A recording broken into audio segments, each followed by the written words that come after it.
No comment about. Okay, so as a call to consciousness, I ask you all to recognize the native tribes and bands, past, present, and future, on whose unceded traditional lands and waters we are gathered today. I mention this not only because it's true, although recognition is only the first step towards reconciliation and equity, but because it's vital that we acknowledge the silences between our words.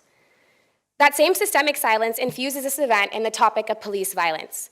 It exists within the structural and political barriers to collecting accurate data, limiting our ability to address this issue as a public health crisis that it is. It exists within the experience of Indigenous people, who are at the highest risk of racial profiling and police violence, yet the least likely to have their experience memorialized by popular media. It exists within the holes of our failing mental health system, leaving individuals with untreated conditions at exponentially higher risk of death during a police interaction than any other civilian group.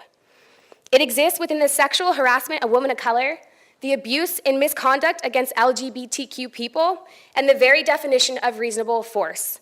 It exists in the undocumented, it exists in the homeless, and it exists in this room, in the spaces between us where these voices, perspectives, and faces are not. I ask you all to acknowledge these silences, because falling into the accepted narrative of what police violence looks like means facilitating its continuity. Dr. Clarence Spigner, director of the MPH and MS programs in health services, has questioned these silences for over 40 years. His teaching and research interests focus on the health of disadvantaged populations, race and ethnic relations, and the intersection of popular culture's influence. In addition to being incredibly prolific, Dr. Spigner teaches numerous courses on campus, most notably a course titled Black Lives and Police Violence, Racism, and the Public's Health. He has always been one to question the system, starting from his days at Berkeley and continuing in his role as director, where he openly addresses the disparities both within and outside of our institution's walls. Due to his lifelong commitment to equity and justice, both on campus and in the greater community, it is my honor to introduce him as the moderator of tonight's panel discussion. Please join me in welcoming Dr. Clarence Spigner.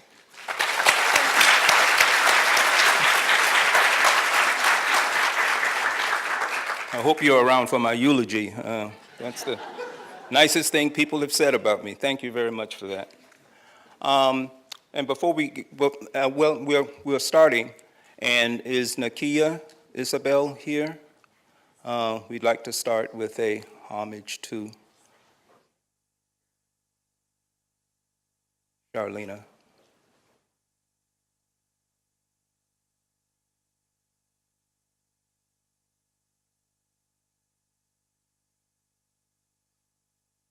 Good evening.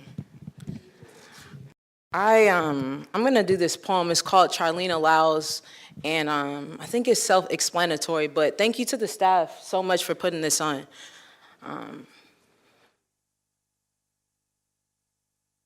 Say her name, Charleena Lyles. I hear you, thank you. Lena is what we called her. Her smile was bright like the sun. I remember back in the day, our grandmother used to call us heifers. We get kicked outside and off we went like hot peppers. We would make an adventure out of anything. You were always willing to give your everything, yet I never imagined you would have to give your very life. That you would be a part of the police vice 911 quick, it's an emergency. I think it's a burglary. Can you imagine calling for help and when your help arrived, you were sentenced to your very death? See, my cousin was shot dead in her home, no chance to survive as she probably struggled to take her last breath, fighting not to leave her 4 children behind. And did I mention she was 3 months pregnant, and 3 was also the number of children that witnessed the police's misconception? See, she took bullets to her back, stomach, and chest. She was 100 pounds, and yet the police called her a threat. And what's going on? What's going on? We were in church when we received the call. She was shot. 2 officers, 1 woman. How could this be? I instantly felt as if I was living in 1963. And let's make America great again by eliminating its indigenous people that are the majority. Do you really see the minorities? Money is power, people. We talk about equality, but we aren't treated equal. And no. My target isn't white people. This is a battle of good versus evil, light against darkness, love and hate. Wait, I think the system hit a home run. Batter up, they pulled the trigger. This isn't a game. I hope they didn't just see my cousin as just another nigga. Go figure. We can't run, nor can we hide. Death will come seek us, and our bodies it will find. If you ever feared your life, you will be able to understand. We have to stand up to the system. We have to make a plan. I'm tired of watching CNN as black bodies dead seem to be the latest trend. A trend set many years ago, now being publicized.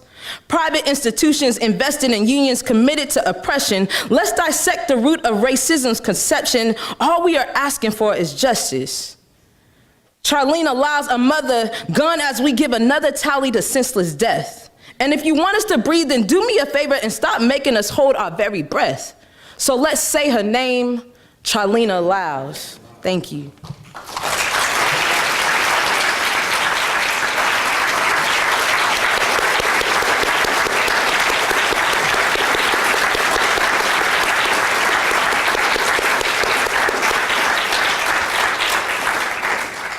Thank you very much for that. Thank you. Few other things. I wanted to point out that we've expanded our panel, and we're quite fortunate that the folks at the town hall had a conference about police violence at the same time we were having ours, and they've agreed to join us. So you're going to have twice the dedication, and issues are going to be addressed tonight because of Town Hall has graciously agreed to combine their talk, their panel discussion with ours. I'd also like to mention that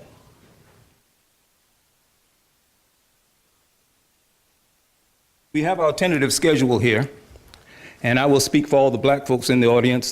We don't pay attention to schedules, okay? You know. So if we go past, you'll know what's happening. And so this is about what it's, what it's going to look like. We hope to, I'll do the appreciation for the sponsors. You've heard from Nakia. I will introduce the speakers, and each will have about 7 minutes to say. And then I have some questions, and I'll probably just introduce those questions. And because we may be able to get to them in substance after the intermission. About 7:45, hopefully, we will have questions from the audience. So please have your questions ready, and make sure it's a question, okay? And then we have intermission. We're not here to sell books, folks, but we felt that given what we're talking about, and given the information that these some of these authors here have written up, that you could have something to take home, something to address many of the issues that we're going to be dealing with. And then afterwards, we'll have some more discussion. And then probably, if the police don't throw us out, we'll have a wrap up around 9:15. Okay, is that cool? Is that, yeah, all right, good, yeah, all right.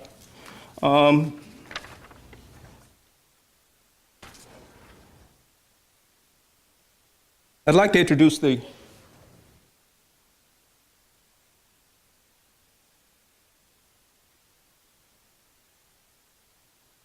I'd like to say a few words about the sponsors that we have here. It's Health Alliance International, as you can see there. They advocate for local and global policies for social justice. The UW Students of Color is an affinity group, a network of mostly graduate students, but graduates and administrators and faculty that have been dealing with issues of cultural identity. The UW Department of Global Health, we certainly appreciate the efforts that they have put forth in helping us put this program together. The UW Concerned faculty, they promote racial justice in hiring and working conditions. And I think I can say that we've been after the president to disarm the campus cops on that as well. So I hope I'm not saying anything too much out of line. Yeah, good. And Red May is an organization, an annual forum for the radical art and thought. And then, of course, as I've mentioned, Town Hall Seattle is a gathering place for addressing controversial issues, and they're with us tonight as well. And we really appreciate the effort that they have done for us. So we have our we have our schedule, and I'd like to introduce the panel now. And we have Katrina Johnson, and she's the first cousin of Charleena Lyles. She currently works a nonprofit called REST to help women escape the sex trade. She is a Not This Time activist and a spokesman for her family. She works with and alongside other families that have lost loved ones to police violence, as well as working to reform lethal police force policy and to improve police and community relations. Next to her is Jorge Torres. He is a Seattle activist and an electrical union member who helped lead a series of Black Lives Matter protests in 2014. During that time, the police knocked him to the ground while he was using a bullhorn at one of the protests. They put him in a hog-tie position and they took him to jail. Dashcam video later revealed that the officer was heard to say, "If we can get him a pedestrian interference or something along those lines, we can deny them their leader." He's got a megaphone and he appears to be the leader. Another one said, "Just get the fucking wetback." Now that's what's written here, folks. I would never use such harsh language myself, but that's what they said. And I think you got some money out of it, that too, you know. Thank God for social media. And then we have Jesse Hagopian there. Jesse grew up in Seattle, and he's the father of 2 boys in the Seattle the Seattle public schools. He teaches ethnic studies Garfield High School, the first ethnic studies program in the school district. Jesse is a member of the Social Equity Educators, serves on the editorial board of Rethinking Schools, a magazine, and is the co-editor of a new book, Teaching for Black Lives. Jesse serves as director of the Black Education Matters Student Activist Award, a fund he created with the settlement of he received from having been wrongly sprayed by the Seattle police. There's a video of that as well. Norm Stamper is with us. He was a police officer for 34 years, the first 28 being in San Diego, and the last 6 from 1994 to 2000 as Seattle's police officer. He has a PhD in leadership and human behavior, and he is the author of 2 books on police reform, Breaking Rank, a top cop's expose of the dark side of American policing, and To Protect and Serve, How to Fix America's Police. And then we have Alex Vitale. He is a professor of sociology at Brooklyn College and coordinator of the Policing and Social Justice Project there. He has spent at least 25 years writing about policing and consults with police departments and human rights organizations internationally. He's also a frequent essayist whose writings have appeared in the New York Daily News, New York Times, Nation, Gotham Gazette, and the New Inquiry. And he's the author of The End of Policing. So we'll have plenty to say about that. And then we have David Correia. He's an associate professor from the Department of American Studies at the University of New Mexico. He's also the author of Properties of Violence, Law and Land Grant Struggle in Northern New Mexico, and with Tyler Wall, Police, a Field Guide. And then we have Michelle Storms, is a deputy director of the American Civil Liberties Union in Washington State. At the ACLU, Michelle supervises the policy advocacy group, which focuses on a variety of issues from youth policy to technology to health care access. She also engages in police accountability work and helps provide strategic support and direction for the organization. Before coming to the ACLU, Michelle was most recently an assistant dean and executive director of the Gates Public Service Health Program at UW School of Law, and before that, she was an attorney at civil legal and organizations such as the Columbia Legal Services and the Northwest Justice Project. She lives in Seattle, and she's raised a son who attends Seattle Public Schools. So that's our panel. Yes.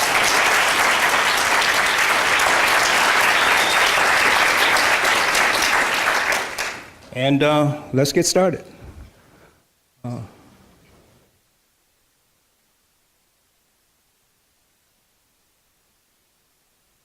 So Katrina, 7 minutes. Let us know who you are.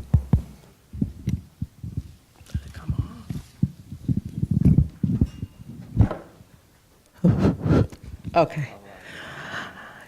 Good evening, everybody. I'm Katrina Johnson, and I just want to come to you tonight to offer a perspective from the family.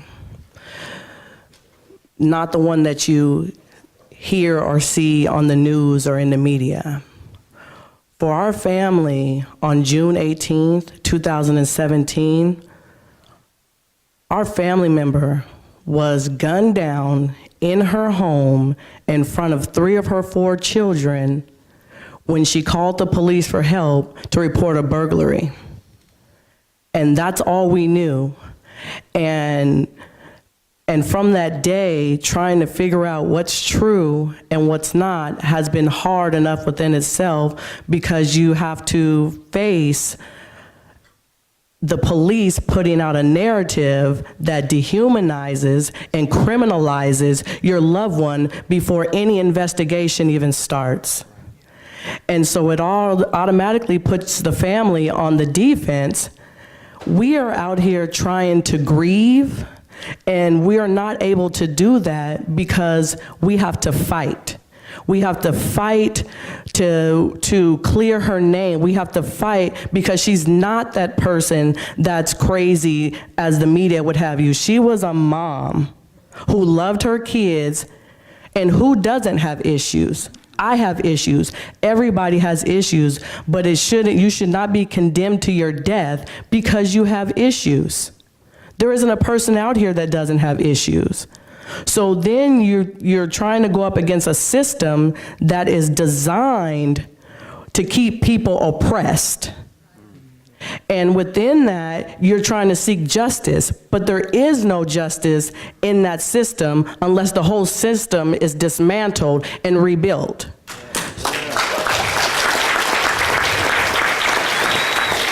For my family, when I went to the deputy prosecuting attorney's office before the investigation was even complete, they told us that no officer would be charged with my cousin's killing. And I'm thinking to myself, how can that be? You don't even have all the evidence. You haven't even gathered everything in. It doesn't matter. They have already come to a conclusion because they're investigating themselves. So why would we get any justice out of a system that is investigating itself? And so for us, and for me personally, I realized the only way that I am going to get justice is to fight.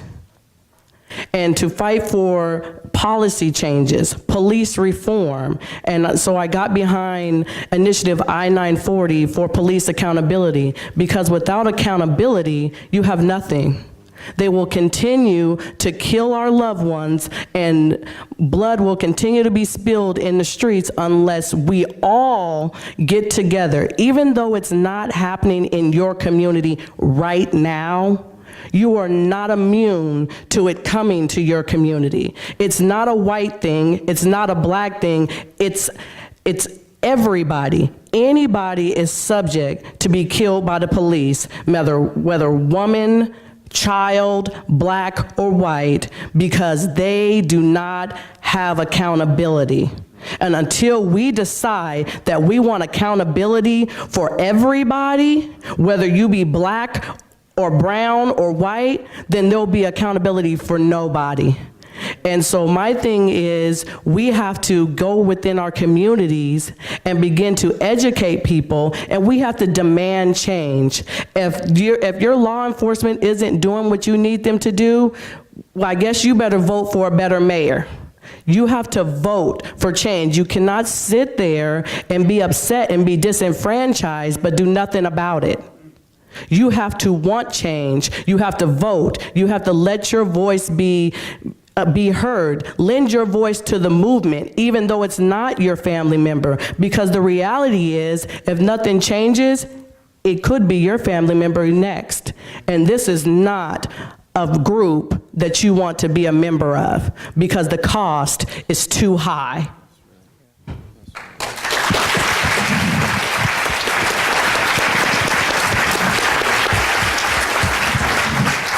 Now, I know you have plenty of questions, but let's try to hold them to the end. And let's hear from Jorge.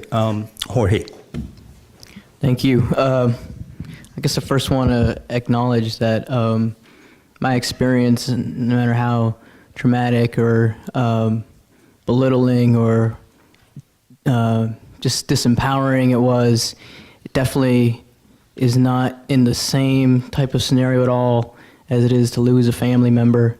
And just the immeasurable loss around that, and an institution that exists without accountability, and what I think might be an unabiding anger and rage at that injustice that exists. My experience, I think, might be useful to this panel insofar as it points to or it shows the lengths that departments like the Seattle Police Department, but police departments around the country all go through to be able to stop dissent and protest and keep things as they are, and how toxic the environment is in those workplaces in police departments. On December 6, 2014, I attended a rally and march that was organized by Women of Color for Systemic Change.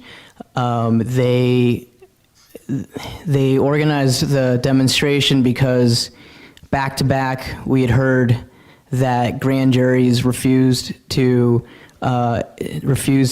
indict the murderers who killed Mike Brown and Eric Garner, and across the country people just were outraged and took to the streets, and in Seattle was no different.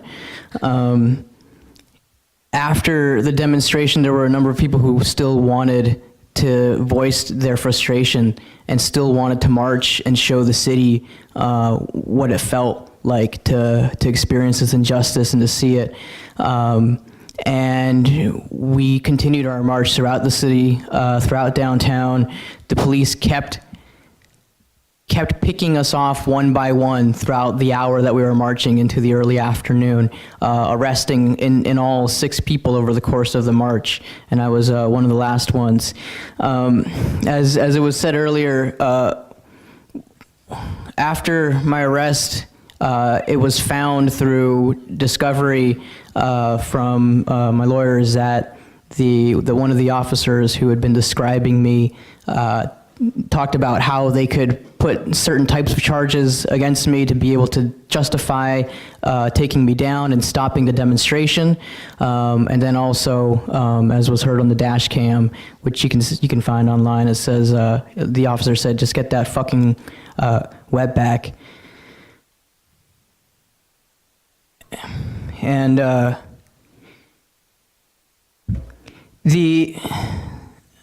it was with the help of Patricia Sully and the Public Defenders Association over the course of months that the city finally dropped their charges.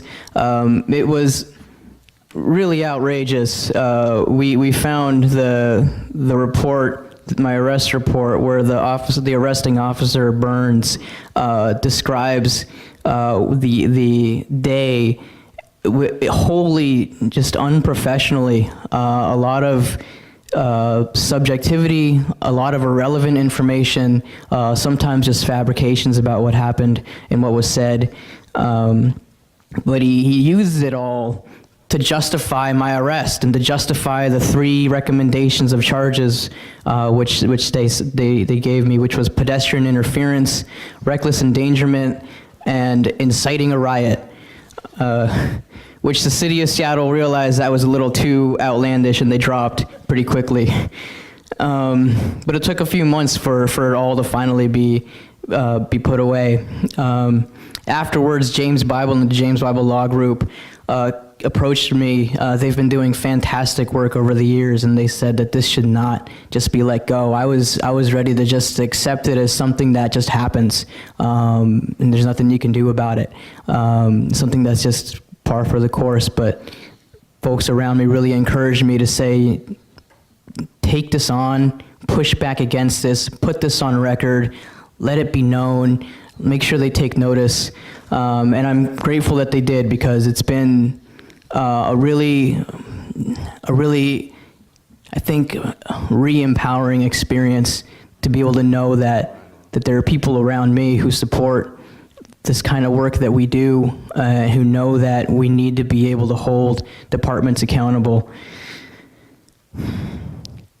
I think one of the things that's really striking to me that we were talking about before the panel was just how willingly and ably the officers talked on their dash cam, both about me, but also about other individuals too, about Native Americans, and saying completely disparaging things about them, about protesters in general. You think about the type of workplace, and think about it, what your workplace would be like if that was just a common occurrence where people just felt like that's just something you can do.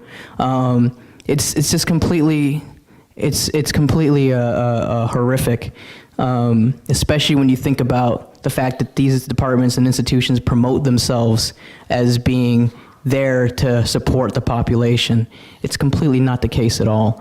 I think that there's a wholesale unaccountability, and they know it. They know that they're not accountable, and it just, the type of environment that it takes to be able to have just flagrant racism, supporting the status quo and propping it up and maintaining it. They're not there to make things better. They're there to keep things as they are. And I think that creates all sorts of really just oppressive ideas that we all have to face because of it. I think that there's a long ways to go for demanding real accountability. But I'm excited that there's so many people here at this panel tonight, because it will take all of us organizing for the long term, for the long fight, and fighting together. We can win a much better world than we have now. And I'm grateful that this panel is here and that this event is taking place, because we can win.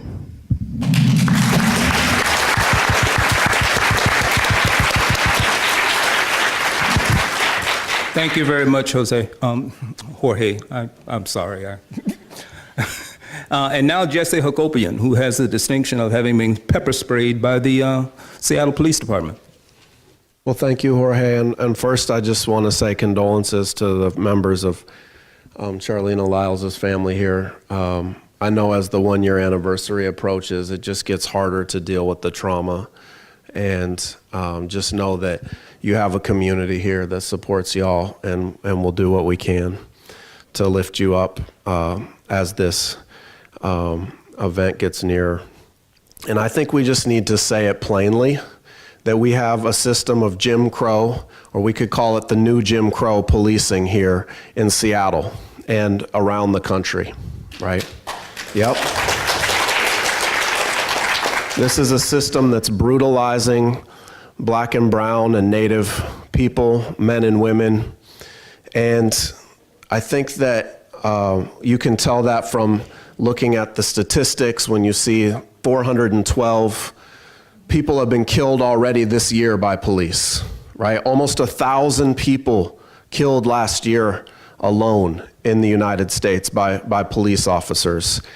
And our society has a tendency to individualize problems that are in fact systemic, right? So whenever I raise these issues, someone comes forward and says, well, not all cops are bad, Jesse, right? That's not the point. That's not the question that we're talking about. Of course, not every police officer has malice in their heart and wants to slaughter Black and brown and Native people, right?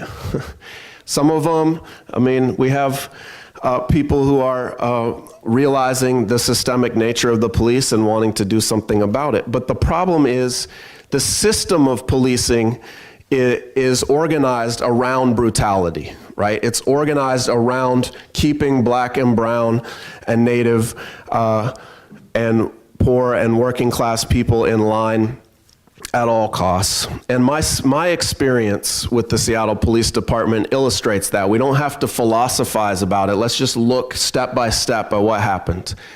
So I'm on the phone on Martin Luther King Day 2015, standing on the sidewalk at the end of a demonstration for Martin Luther King Day, and a police officer assaults me with pepper spray directly in the face and the eyes and the ears as I'm on the phone trying to coordinate with my mom a ride to my 2-year-old son's birthday party. Okay? Now that assault was bad enough, but if it was just a problem of individual police, then we could handle that and deal with that. The problem was that the Office of Professional Accountability made the bold recommendation of a 1-day suspension without pay. What would happen if I had assaulted her? You wouldn't be seeing me right now. I would still be behind bars, right? But for her, accountability in this city means a 1-day suspension without pay? Actually, it doesn't.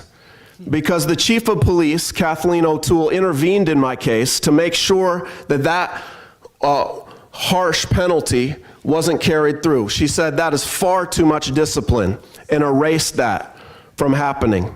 Now, if I hadn't had the incident captured on film, there would have been no outcome for me at all. But thankfully, somebody caught it on video, and because of that, we were able to reach a settlement. But let me tell you this, a settlement is not justice. A settlement is not accountability. I'm proud to say that I was able to use that settlement, though, to start the Black Education Matters Student Activist Award, and now every year I give away $1,000 to deserving youth who are fighting against the school-to-prison pipeline, against police brutality, and for racial justice in this city.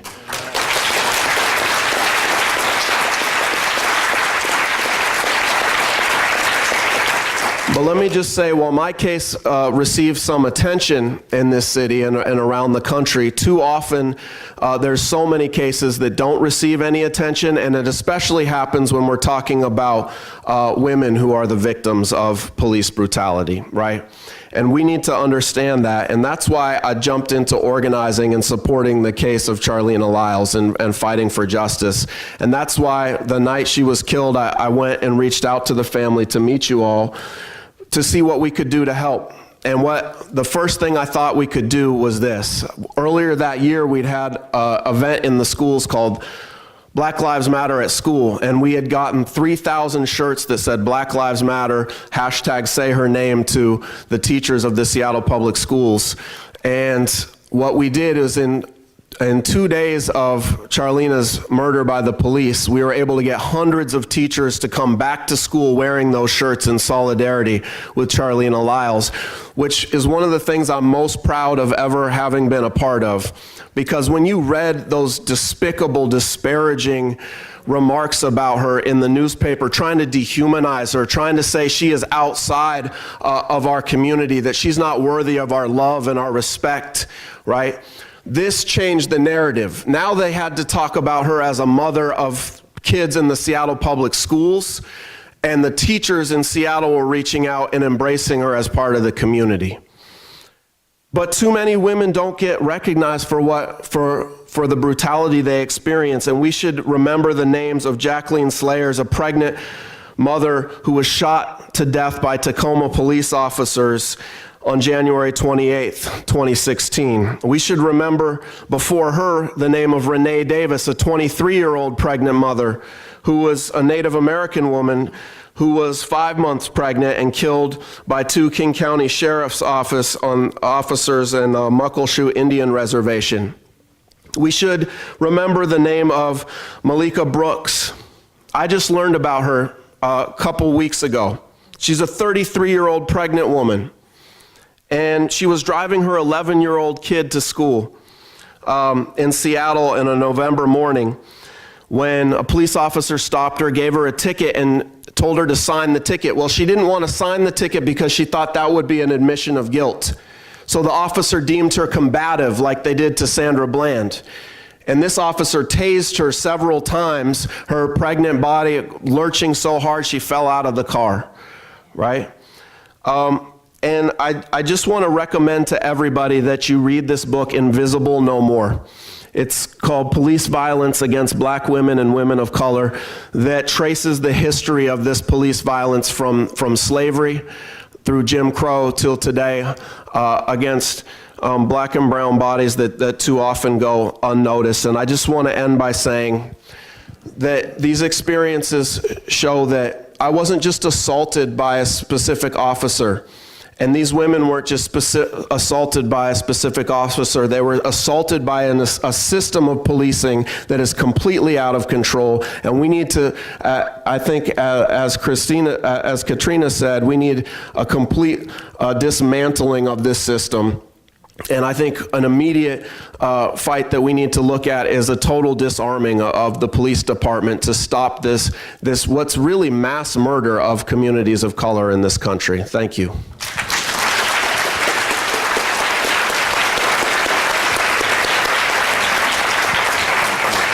Thank you very much for that, Jesse. And now we have someone from the belly of the beast. Norm Stamper. Thank you, I think. I was asked to talk about why we see so much police violence, particularly why white police officers all too often shoot and kill unarmed people of color, young people, poor people, people of color. And a little bit later, we're going to shift gears, I'm sure, and start talking about what we can do about these things. We must have that conversation. But I couldn't agree more that what we're looking at is a profound systemic challenge in reforming police or abolishing police, issues that deserve consideration, conversation. But I think there are a small number of reasons that most of us can agree help to explain why we see so much of this. At the top of my list is that there are too many police officers of all colors, but principally white, who do not place sufficient value on the sanctity of human life. They simply do not. And that they have been taught and told this is the way to be. You see somebody with a knife, you see somebody who may have a gun, you see somebody who you think is a threat to you that will keep you from going home at the end of your shift to your family and your loved ones, then you better take action or you won't be here for that to happen. So we wind up, I think, with a situation in which, number one, too many officers do not place the protection and preservation of human life as their number one priority. Talked to a cop a couple of months ago and he said, "Chief, I have a mantra. Every time I hit the streets, I tell myself, nobody dies tonight. Nobody dies tonight. I don't. I'm going to make it home to my family. But every single person I encounter is going to survive that encounter." It's a mentality. It's an attitude. It doesn't suggest weakness. On the contrary, it suggests real strength, certainly of character. And I did say, and want to repeat, that police officers are doing what they've been taught to do. Here's one problem. We think of teaching or instruction or training as taking place in the academy, and certainly it does. And much improvement is needed there generally across the board throughout the country. But the most powerful training does not take place in a classroom. It takes place in the front seat of a police car or in the locker room where a senior cop tells a junior cop, this is how we do it in this city. And that gets to the culture, which is a function of the system, a function of the paramilitary, bureaucratic structure of American law enforcement, which we have to acknowledge comes from a very tainted history. From the very beginning, police in our society have been aligned with tainted ideologies, have been aligned with a belief that there are inferior people, that there are criminals, that there are mentally ill people, that there are people who don't look like me, or perhaps talk like me or dress like me. And so we wind up with this situation in which police officers are viewing the community as the enemy. You don't fight a war without an enemy. You don't fight a war without propaganda. And as we know all too painfully, you don't fight a war without weapons. Weapons of destruction, weapons that take lives. There's another issue that must be addressed, and it must be addressed with all the courage and the political will that we muster, and that is we cannot afford scared cops. Frightened cops are impulsive cops. They literally don't see straight. Fear does that to us. It affects our perception, and then it affects our judgment. And so we get an awful lot of horrific situations that are the direct result of unmanaged fear on the part of police officers. Combine that with these other factors and you've got a real problem. A police officer who believes that anybody who happens to be holding a knife is a lethal threat to his or her personal safety. So I think it's vital that we understand that scared cops are dangerous cops. Fear is not a socially acceptable emotion in the cop culture. So there's a lot of compensating going on. There are a lot of police officers talking tougher than they genuinely feel. A lot of police officers using horrific language to talk to their fellow citizens because they're really afraid of their fellow citizens. And they think that by screaming at them, yelling at them, a la Philando Castle in Minnesota, or Laquan McDonald in Chicago, or Walter Scott in North Charleston, South Carolina, just screaming at people and eventually using lethal force where no force whatsoever is justified. Two of those that I mentioned, in my estimation, my frame of reference, were cold-blooded murders on the part of people that wore the uniform that I used to wear. It's important, I think, that we all understand one fundamental tenet of policing, as it should be, before we get into our prescriptions, and that is that the police in America belong to the people, not the other way around. And too many officers convey this attitude in many of their contacts. We're the cops, and you're not. And that attitude, that mentality is destructive to everyone, including those people who wear those uniforms. Thank you.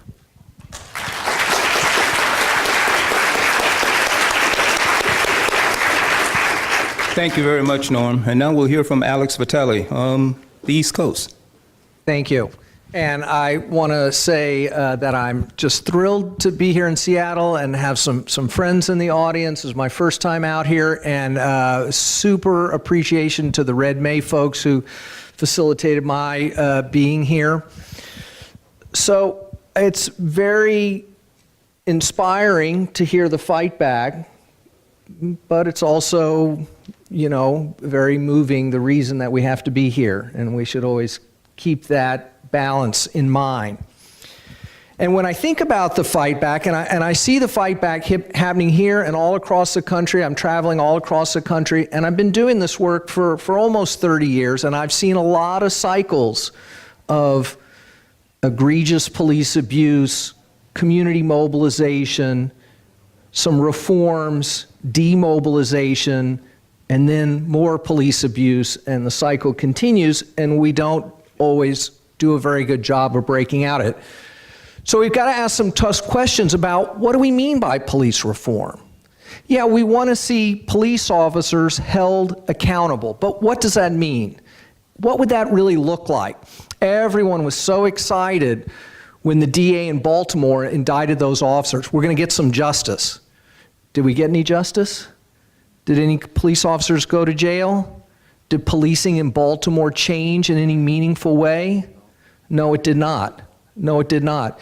In New York, when Amadou Diallo was killed in the vestibule of his building for pulling out his wallet when the cops ran up to him in the middle of the night, massive mobilization huge direct action campaign, shut down police headquarters for weeks. What was the demand? Indict the officers.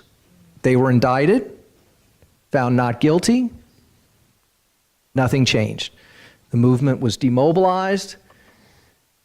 These weren't real reforms, and they're not going to be possible because they misunderstand the nature of policing. Policing is not the kind of institution that can be fixed by putting a few police officers on trial. First of all, the system is designed not to hold them accountable. The legal systems are created to allow exactly these behaviors. And in the very rare occasion when an officer is caught acting in such an egregious fashion that they are the exception, they become the exception that proves the rule, in the sense that the whole institution jettisons them and says, well, that has nothing to do with what we do, and therefore it's no real reflection on us, and therefore there's nothing really that we have to change except to get rid of that one officer. What about the nature of policing itself? Can't we just fix policing with some community policing, some de-escalation training, put some body cameras on, have some implicit bias training? That's my favorite. Implicit bias training. This is the idea that people have these unconscious biases that we can measure through laboratory psychological testing, and we put people in front of monitors with little buttons and we get these little millisecond differences, and that if we could just train officers to be aware of their unconscious, unintentional bias, that this would help end the killing of unarmed black people. But of course, as Jorge pointed out, we don't have a problem of implicit bias. We have a problem of flagrant racism.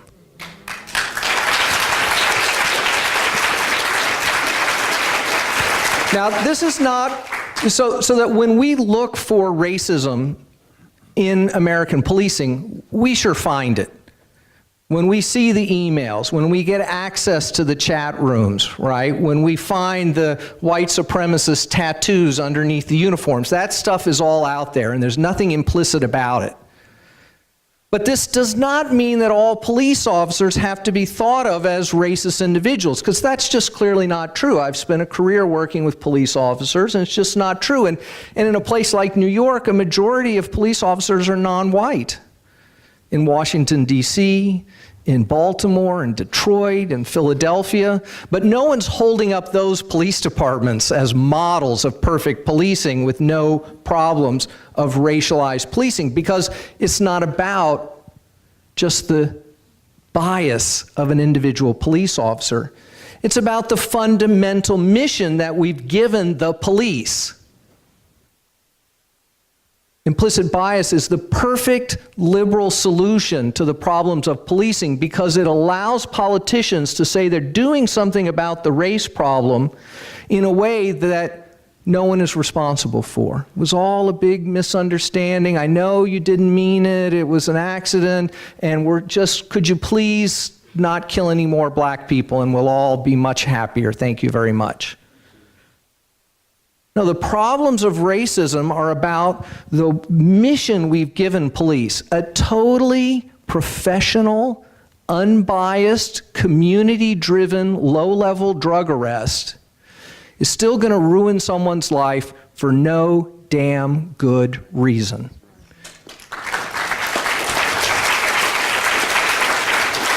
We've had a war on drugs for 40 years. Drugs are cheaper, easier to get, and of greater potency than they've ever been. The war on drugs has never had anything to do with public health or public safety.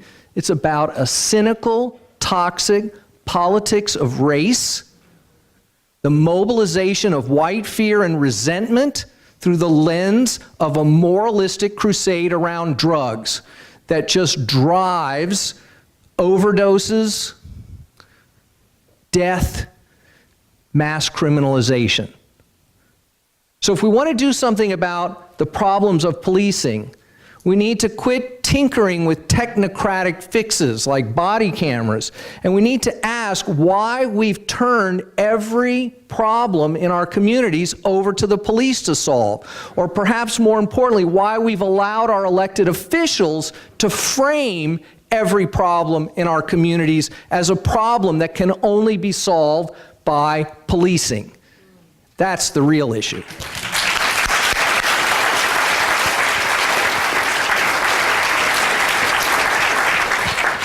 Thank you very much, Alex. And our next speaker, he's a professor as well, but he has something in common with Jesse and Jorge. He's had some direct one-on-one encounters with cops, and perhaps David will tell us about that. Or not. I mean, I think everyone, probably half the people on this panel have been, maybe except for Norm, thrown down on the ground by a cop. So I've had that happen to me. But anyways, first of all, I want to just thank the folks, the Red May organizers, for bringing us together with this panel, and I want to offer my condolences to the family of Charleena Lyles. I got involved directly, not just as a professor or a writer about this, but as an activist in Albuquerque in 2004, when just months before Ferguson police killed Mike Brown, Albuquerque police killed James Boyd. And the book that I just recently co-wrote with Tyler Wall, Police: A Field Guide, I made certain that we released it on the 4th anniversary of James Boyd's murder. And I was involved as an activist, but I was also trying to focus specifically on the fear I had in the wake of the murder of James Boyd by Albuquerque police, that the forces of police reform were going to form in Albuquerque and really eradicate a growing movement in Albuquerque that was confronting police directly. And so I was writing articles in the local press, and I was trying to remind people, between 1987 and 1997, Albuquerque police killed more people per capita than any department in the United States. And then the outrage produced all these reform measures, like an absolutely brand new police oversight commission that was unlike any other in the United States. They raised training and hiring standards, and then the police promptly killed 23 people in the next 3 years. So increased the amount of people that they were killing. So I was writing and I was talking facts. I was saying, look, in 2014, the Albuquerque Police Department committed 21% of all homicides in the city of Albuquerque. And I pointed out that, it doesn't matter, all of these reform measures that we were enacting didn't make a difference. As Alex was saying, we've had generations of efforts to reform police.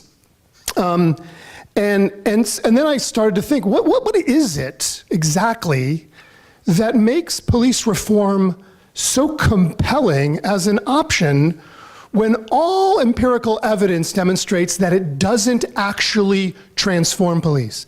And so I started to pay attention to the rhetoric, the way that police talk, and the way that we, including activists or professors, talk about police. And I realized a couple things, and I think these are important. It's what my book, Police: A Field Guide, tries to get at. And there's 3 things that I want to mention in the time I have. One is that we are offered no alternative to police. Every single person in this room has probably been at a point in your life when you've been in trouble, when you've feared for your life or your safety or your loved one's safety. And who do you have to turn for help? What institutions do we have in our communities that are alternatives to police? We don't have, most of the time we don't have those institutions. Secondly, we're raised, listen, officer friendly is not just a joke, right? That's an actual program the Chicago Police Department created probably half the people in this room were read to in school by cops, right? Or you went to coffee with a cop, or you were at the state fair and a cop gave your kids stickers, right? We Dare is another example. Police we're told from a very young age that police are the thin blue line. And this is a metaphor that police themselves really hold dear to, right?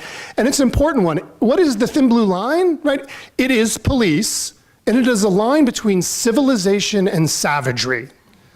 And it is police that literally is this line. It is a metaphor, but for police it's not a metaphor. And it's thin. It is a thin line, right? Police are always under attack. They're always confronting threats. Everything is an emergency. This is how police tell their story to your children. But you know what? The most important thing, and this is the third one I'll talk about, is that we have no language to talk about police that isn't given to us by police.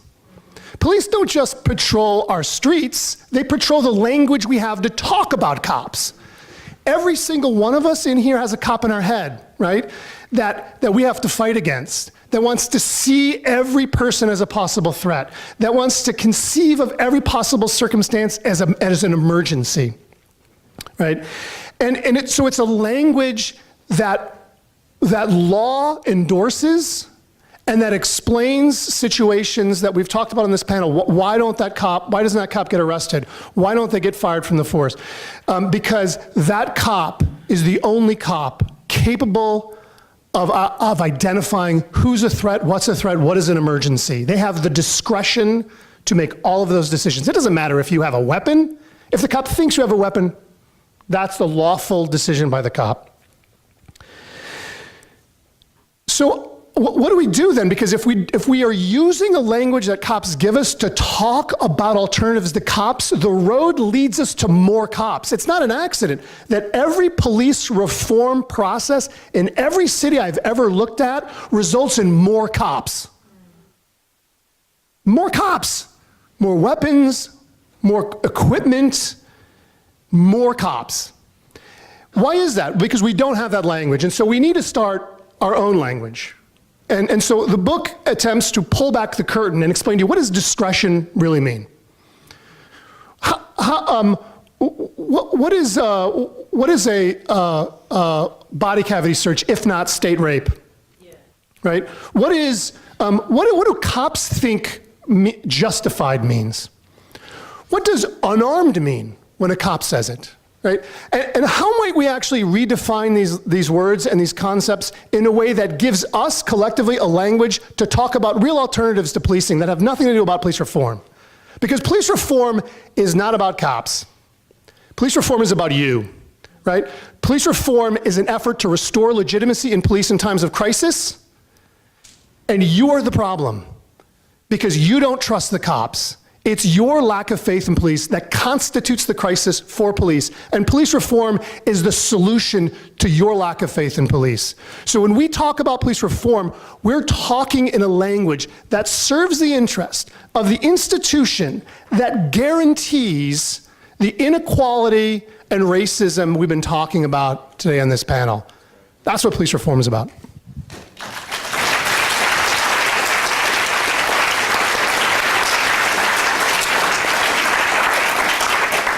Thank you, David. And now, Michelle, ACLU. Thank you. I'm really humbled to be here on this panel where there is so much experience and so much knowledge, and also want to acknowledge the Charleena Lyles family and actually all those who have been impacted by police violence. What I thought I would do with my time is talk a little bit about some of the things that we keep seeing as the problems that arise behind the police violence that takes place. Touch on a few of the statistics in Washington State and what some of the efforts have been to make change around how policing is happening here. And then mention a little bit about oversight if I don't get like that 30-second sign up by the time I get there. So there are three big things that just keep showing up every time we look at these incidences where there's been excessive use of force and lethal force. So it's racially biased policing, right? It is often a crisis intervention failure, either because there was a lack of sufficient training or the training didn't do the job, right? Particularly where there are issues of mental health and disability with the person who was killed. And then, of course, just excessive use of force. So these things keep showing up together in combination, where we see lethality at the hands of police. So in Seattle, as many of you probably know, there was back in, I guess, about 2011, so many incidences, one after another, really kind of culminated with the police shooting of John T. Williams, the native carver, hard of hearing. He was asked to put down his carving knife. He didn't do it. He was shot and killed. And so many of these things happened in rapid succession that several civil rights organizations and community organizations, along with the ACLU, put together a letter to the Department of Justice to have them come out and investigate the Seattle Police Department. And that was at a time when the Department of Justice was kind of a resource for that, right? Because that's not the case now, right? They're very clear right now that they are not about intervening in police's lawful right to do what they do. So they came in, the Seattle police were under a monitor and a court process for several years, which actually just in, I guess, about October of 2017 was reduced to compliance monitoring. So less attention to what they're doing, but in sort of a maintenance phase. Like, so basically the decision, the finding was they're substantially in compliance with all the things we want them to do. And in fact, there were changes that had happened with Seattle police. There was a finding by the monitor that there's a reduction in use of force because the Department of Justice was clear there is excessive use of force with Seattle police, but they found a reduction. They put a lot of things in place. And so I guess about April of 2017, the monitor said, we're making a lot of progress and at no expense to police. There's no harm that's happening in the community. But then, as you all know, in June of 2017 is when the police shot and killed Charleena Lyles. And it was such a painful moment, right? Because we see that notwithstanding all the things that have happened, this could still happen. A woman could call the police for help and in the presence of her children be shot and killed. And so this is where we know that, you know, as they've talked about, police reform isn't so simple as changing a few rules, right? So clearly there is a need for massive culture change in policing, and it's been spoken to a little bit here so far, because police, like all of us, are subject to structural racism, right? That is absolutely present, and it's not something that changes overnight. When we look at Philando Castle, who was also mentioned earlier today, you know, he'd been pulled over 31 times and hit with 63 traffic charges before that fatal encounter, and he actually had 0 other criminal record apart from the traffic charges that happened because he was pulled over all the time, right? So it was a classic case of driving while black. It was nothing but that, right? And that ended up in the end of his life, and those police officers were not held accountable. And that's not unusual because the statistics in the record are pretty clear that black and brown people are disproportionately pulled over, and some of that is implicit bias, and a lot of that is explicit bias, right? So here in Washington State, I just want to tell you a little bit about where we have gone with the numbers, right? So in 2015, there were 16 fatal police shootings. In 2016, so that was 2015. In 2016, there were 26 in Washington State, and then in 2017, 38. So that is a highly problematic rise. And so we're looking at this culture where there's racially biased policing. We're looking at a culture of violence, the militarization of policing. These things are on the rise. These fatalities represent the lives of people who were loved, right? They were loved by their families. They loved other people. It is just an absolute loss of humanity. That's deeply painful. So one of the things that happened with regard to this move toward accountability and training is, and Katrina already referenced this, right? So many family members who have been impacted by police violence and community members came together and wrote Initiative 940, and that was a community-led effort to try to put some changes in place in Washington State. And the ACLU was proud to support and join that, and the legislature has passed it, but it's really only kind of a beginning step. But what I want to tell you is, the thing about Washington State was, in our law, a police officer couldn't be held accountable unless there was a finding of malice. And that's really hard to do, because basically you got to have somebody say, I'm going to kill somebody right now and then do it, right? Because apart from that, you're really not going to show that. And so one of the key things that 940 did was take that language out of our law and change the standard so it's an objective, good faith standard that a reasonable officer in that situation would feel that there was a need for that level of force. It also put in place independent investigation, which is extremely critical, and increase the training. But that is, as I'm sure you've gathered from hearing from all these folks, really a beginning place, but it's an important place, and that was the community that made that happen. So I will say that the legislature passed it. There is some litigation going on right now related to whether it's going to stand. You'll have to stay tuned for that. I'm not going to go into all the legalities of it. But we hope that it will be upheld. If not, it'll be on the ballot, and you'll hear about that because we're going to need you to vote to lift that up. I think the last thing I want to say just very quickly is that another thing that has happened, and certainly that we have here in Seattle and King County, is community oversight bodies. And so that's also a good start. It's not all of what we need it to be just yet, probably in terms of how much power those bodies have. But in Seattle, basically out of that DOJ process, we got this Seattle Community Police Commission. And in King County, there's the Office of Law Enforcement Oversight. And those are professionally staffed entities that have community members who come together to play a role in oversight. And then because of the out of their work, we now have, in addition, an office of, I don't know why I can't get this out of my mouth, a new office of the Inspector General. So there's a lot of those bodies in place to help with accountability, and we'll talk more about that because I'm sure there's plenty to question about how to make that really actually show up in an effective way for people. I was going to actually comment because I'd heard about the officer who says no one dies today, and I think that issue of sanctity of life, which arose out of President Obama's commission, is really a big piece of the key. Right now, we don't have that, right? We don't have that idea from all police officers that no one should die today and that life is sacred and needs to be upheld, and that's the place that we have to get to. So I'll stop there. We have lots to talk about.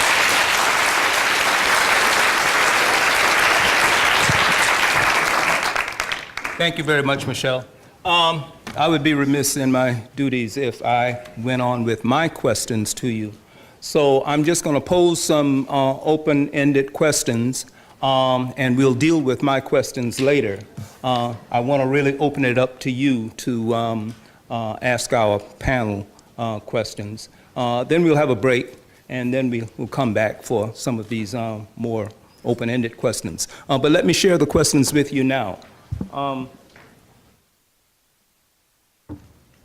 Some of these questions have already been dealt with. Yeah, I'm sorry you panelists can't see them, but you know, maybe our audience will just hit you with it. As Amy Hagopian, telling me what to do, as always. Yeah, it's good I follow your advice.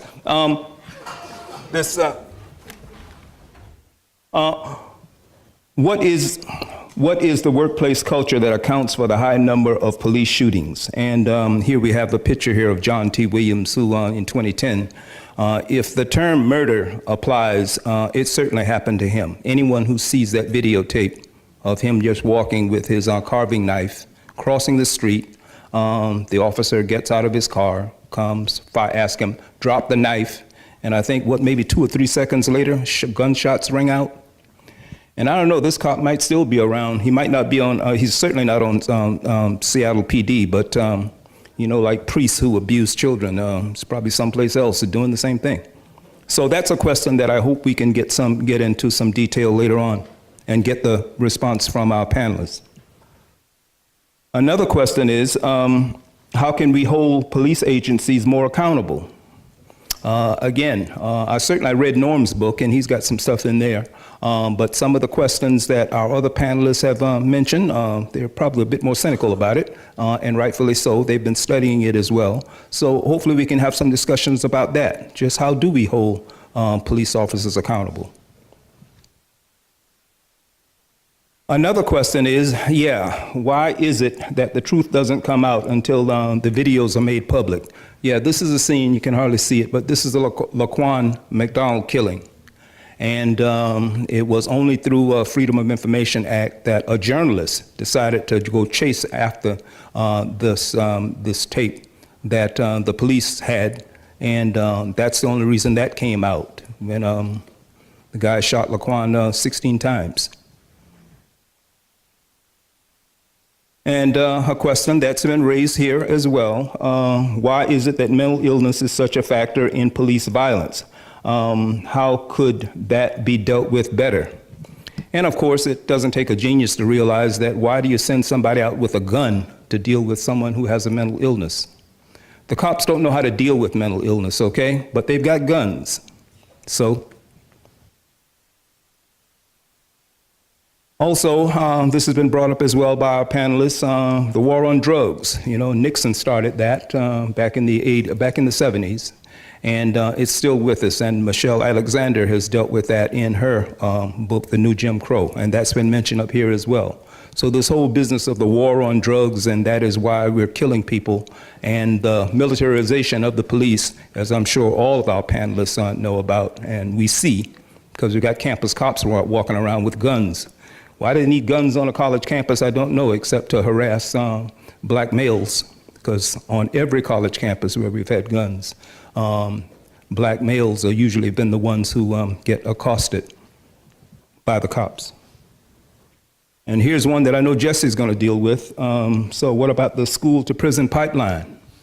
And, you know, as I said, we all know about the number of kids who get expelled for whatever reason, when black kids are acting out the way white kids do, the way Asian kids do, the way Native Americans kids do, but the kids of color are the ones who get labeled. And it starts. And then this other question, why are people of color disproportionately victims of police violence?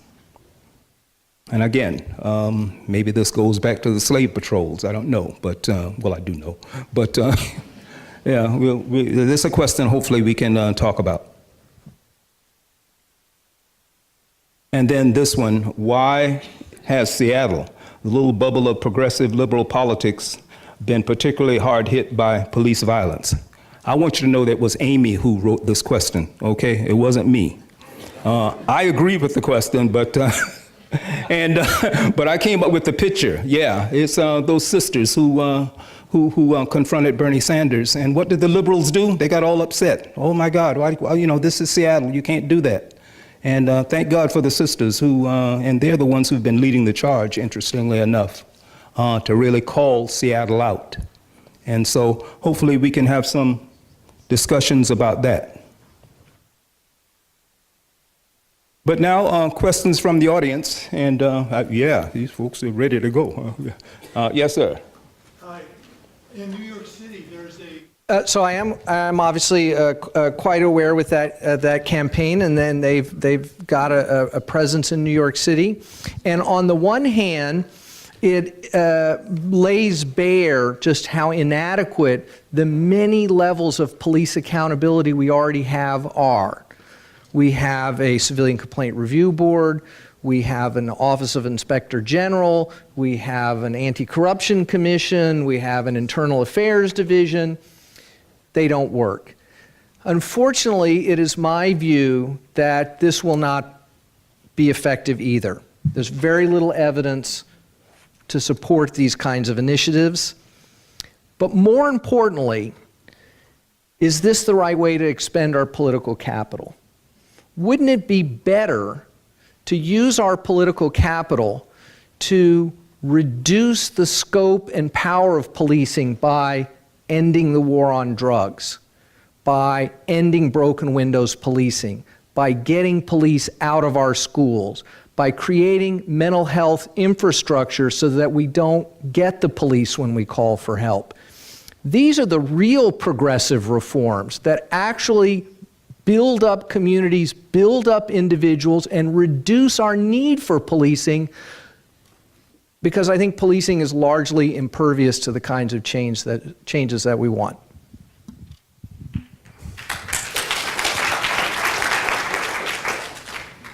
Can I also just make a comment on this too? I just want to also point out, when we talk about reform, we should. There's a scholar, Ruth Wilson Gilmore, and she uses a phrase, non-reformist reforms or reformist reforms, and some other scholars have taken this up. Mariam Kaba is one of them, and she exhorts us to support the reforms that actually reduce the scope and scale of police, and oppose the ones that actually that don't do that. So when we talk about oversight or lapel cameras or something, when those are proposals, let's just remember that so then maybe the cop who killed Charleena Lyles loses their job, but she's not with us anymore, and that won't bring her back. And that lapel camera that the cops might have to wear that they didn't used to wear will just witness the police killing, and won't do anything to confront the problem before it happens, right? And remember,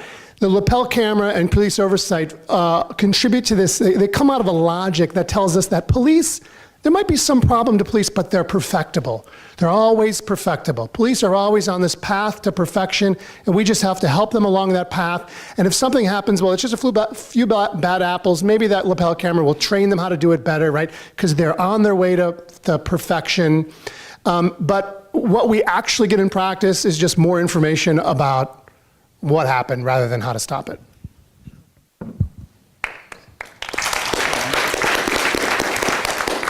Steve Lee.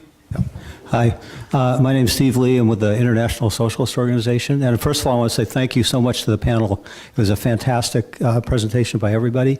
I just want to follow up a little more on what people were saying about getting rid of the system. And I think if we go back and look, as Clarence pointed out, policing came from the slave patrols in the South, and it came from the North to suppress workers when they were organizing.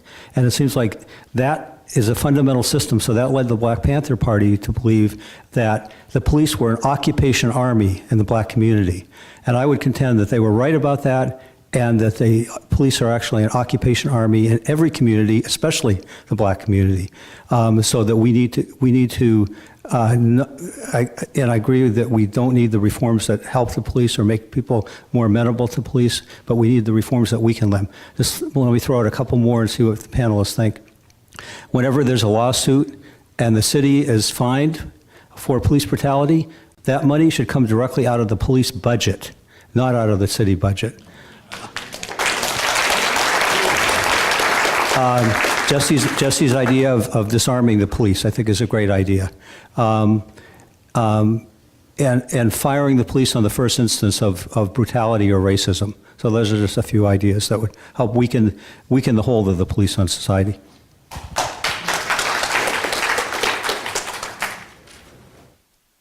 Sure. Thank you for all the work you're doing. I want to expand this a bit, and if it doesn't take us in an interesting direction, that's fine. But America, black and white, fought for life, liberty, and the pursuit of happiness. And at the end of the war, when we won, we got protection of property. That is the essential goal of American government, is to protect property. It isn't to protect lives. And it seems to me that until we see that difference as a profoundly human question about who we are, we're not going to get anywhere. But please keep trying. Don't get me wrong.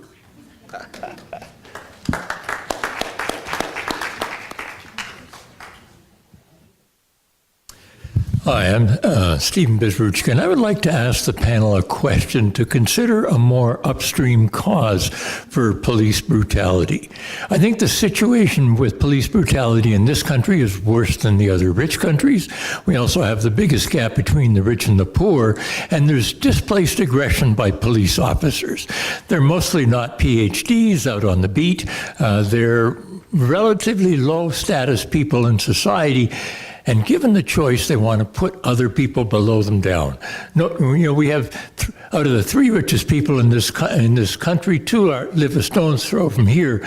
And if they were at an MLK march, nobody would come up and pepper spray them.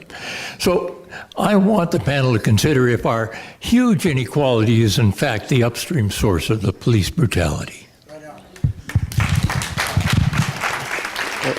I'll just say a quick word on that. I definitely think that the police force in this nation has always been about policing inequality.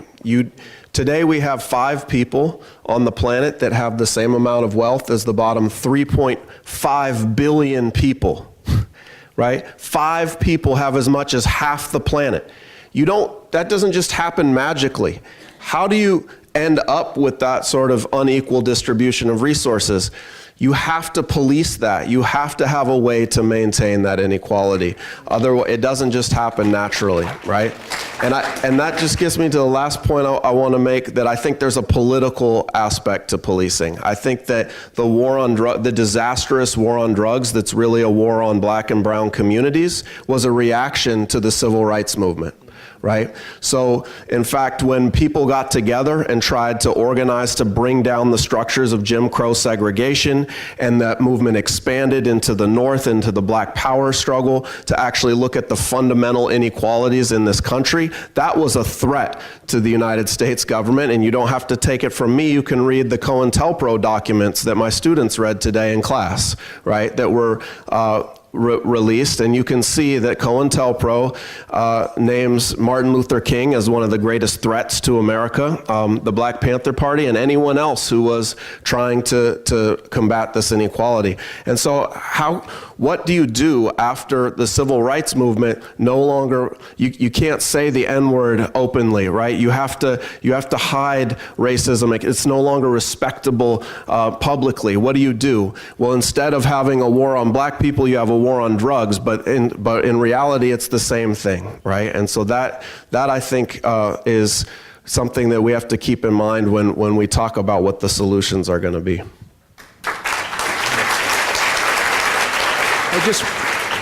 Okay, Norm, you have something to say about it? Oh, okay. Many people from this community have heard me rail about the war on drugs for a long time. And I think it is vital that we understand the historical foundation of that war. And Jesse nailed it when he said that it was, in fact, a calculated effort on the part of our government to assault young people, poor people, and people of color. Richard Nixon went into the Oval Office and spoke to Bob Haldeman and to John Ehrlichman, his 2 top aides. This has been recorded. You can research it, just YouTube it, you'll find it. And he said, look, we're in no way guaranteed re-election. We have a very unpopular war in Southeast Asia. There's a lot of unrest on campus, and the Negro is rioting in our cities. Many of our cities are on fire. So we need a catalyst to focus the attention of the American people on a remedy for the problems of law and order. And he in fact said, I've been giving this a lot of thought. Nobody likes drugs. Well, he was myopic there, but nobody likes drugs. Everybody can get behind this war. The Negro, the hippie will always fight us, but we can overcome that resistance. His language. We can overcome that resistance by waging a war on drugs, which of course was a war on his own people. Disproportionately young, poor, and of color. And it has done, as everyone up here has testified to, it has done huge damage, and it must end. We must end the drug war, replace prohibition, a bankrupt, corrupt, organizing principle of the U.S. drug war, replace it with a regulatory system, put the entire drug issue in the public health arena, deal with people who are addicted to drugs as a medical challenge, which of course is exactly what it is. So I said I wouldn't get into that, but I think it's really important to understand just how significant this war has been. You don't wage war, once again, without an enemy. And Nixon essentially said to America's police officers, you're the foot soldiers in this war. and we'll throw at you military equipment, we'll throw at you military weapons and vehicles and the like. And of course, that's just accelerated, as Alex has pointed out, over the many, many years since in June of 1971, he declared that war. Okay, listen, we thank you all very much. We would like to take a break at about 8 o'clock. So we have plenty of time afterwards. Everybody's going to get their questions in, but when we take our break, we have some books in the hallway out there that some of you might want to purchase to follow up with what you've heard here. So we have time for about one more question, and then we'll take our break, and then we'll be back. Let's take about 10 minutes break and be back. You want to make an announcement? Yes. Okay, yes, before the break. Yeah. Thank you all for being here and sharing your truth, and everyone here for honoring the life of Charleena Lyles with this conversation. And just to speak to that comment about property too, like property at the time was defined, like Black people were also considered property then. So I think that's like super important to like understand in the context if you're making that argument, just to speak to that briefly. But also just thinking about like the militarization of police and, you know, you could argue that the police were militarized with like the foundation of this country with like the Native American genocide. And then that's just been like a continuation of that we see, you know, for instance, like in Palestine with, you know, the US spending $8 million a day to Israel to fund the Palestinian genocide and, you know, the Israeli army doing trainings of the police here in the US. So it's like, how do we broaden this conversation to talk about like a global militarization as well as like Native American erasure while still centering like anti-Blackness? Yeah, that's. I mean, let me just say one quick word, and I'd love to hear what other people think. But to me, I was deeply inspired when I saw the protests in Ferguson after the non-indictment of Darren Wilson for killing Michael Brown. And they were facing tear gas from the police, right? And as they marched and protested against police murder there, Palestinians started tweeting at the marchers in Ferguson saying, we've had that same tear gas used against us. It's made by an Israeli company, and here's the best way to deal with the tear gas, right? Giving them ideas for how to resist the police in the streets. And I think that moment crystallized the global nature of the problem that we're up against. The world's most powerful governments using their resources to repress people, destroy life rather than to meet human need. And then the global people fighting back and using whatever resources we have to bring solidarity across borders against that kind of repression. First, I thought you were...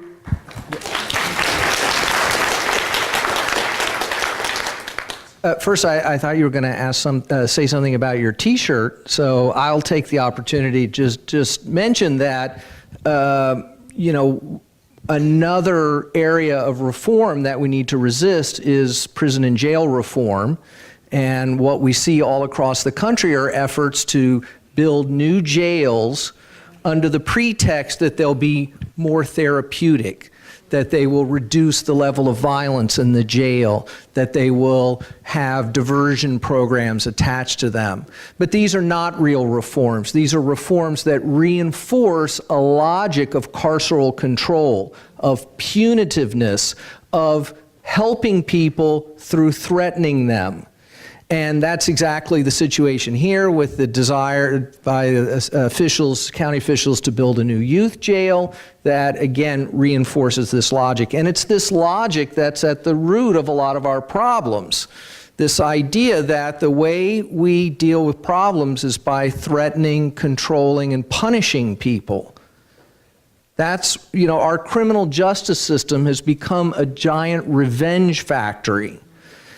And we can see this connected to international affairs through a kind of ideology of neoconservatism.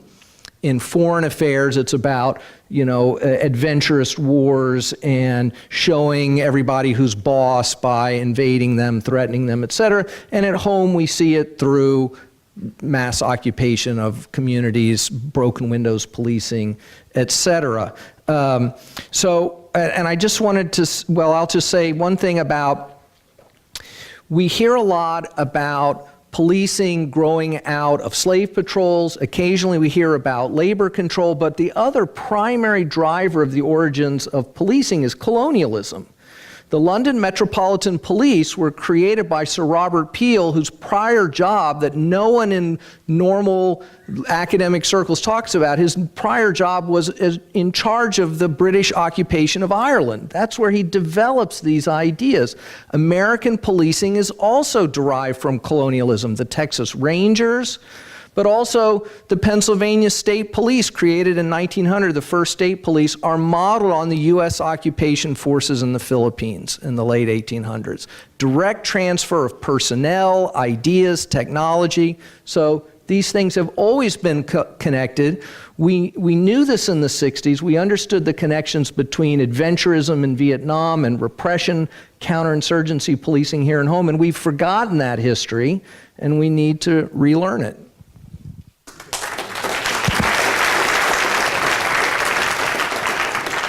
Okay, let's hear from this brother, and then we'll get an announcement from Rachel. My name is Andre Taylor. I'm the founder of Not This Time. Initiative 940 started with my organization. I had a question for Alex, and before I ask you this question, creating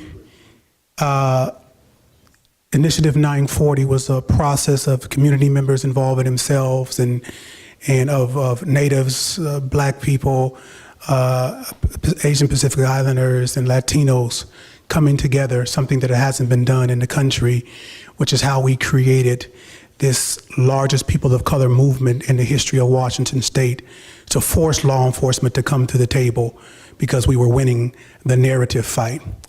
But what I have found, which I want to ask you, is that in conversations when decisions are being made, impacted people are normally not in the room. The people that's in the room mostly are system people that are getting paid to do system work, white people, right? There's a saying that people who are as close to the problem are more closer to the solutions. And when you say that the reform has not been working, I believe in reform because we are reforming things by force, not by asking, right? But I believe, and I'm going to ask you, with all the reform that's been going on, who has been the decision makers? Have there been real impacted people? Because most impacted people's voices are not valued nor honored to be in the room to get information. If the system is ran by white supremacists, then they hold the terms to that reform. So at the end of the day, if you're not having the right people at the table, right, that have the information about their own communities and suggestions that are held with value, then of course those reforms won't work. I think the problem is that impacted people are not in the space or in the room and their voices are not being heard. Until that happens, like it's happening in Washington State, then you are absolutely right. There won't be no reform. That's my question to you.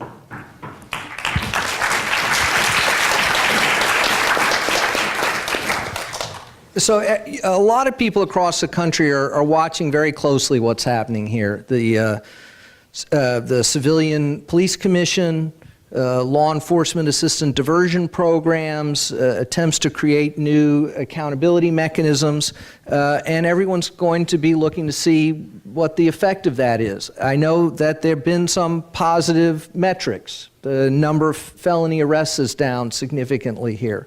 The head count in the county jail is down. Those are real metrics that I take very seriously. But we continue to use police to make the decisions, who gets treatment and who gets jail. And the more we turn police into social workers, I have to ask, why aren't we just hiring social workers?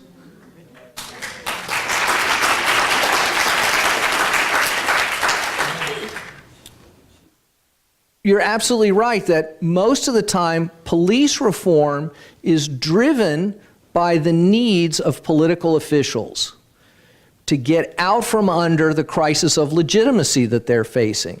And even if we never asked for any of those things, they would want to give them to us, at least in appearance, to get us to be quiet. So we got to be real careful what we're asking for, that we're not expending all our political capital asking to be at the table to fight for things that they want to give us to shut us up, that don't really solve our problems, that don't reduce arrest rates, that don't reduce violence rates, that don't reduce jail head counts, that don't reduce stop and frisk activity, that don't reduce the searching of our young people in their schools. Those have to always be the metrics, and ultimately we have to ask ourselves, even if we get some improvement on those things and we still have no jobs and no decent health care and no positive developments for our young people, have we really reformed what we need to reform?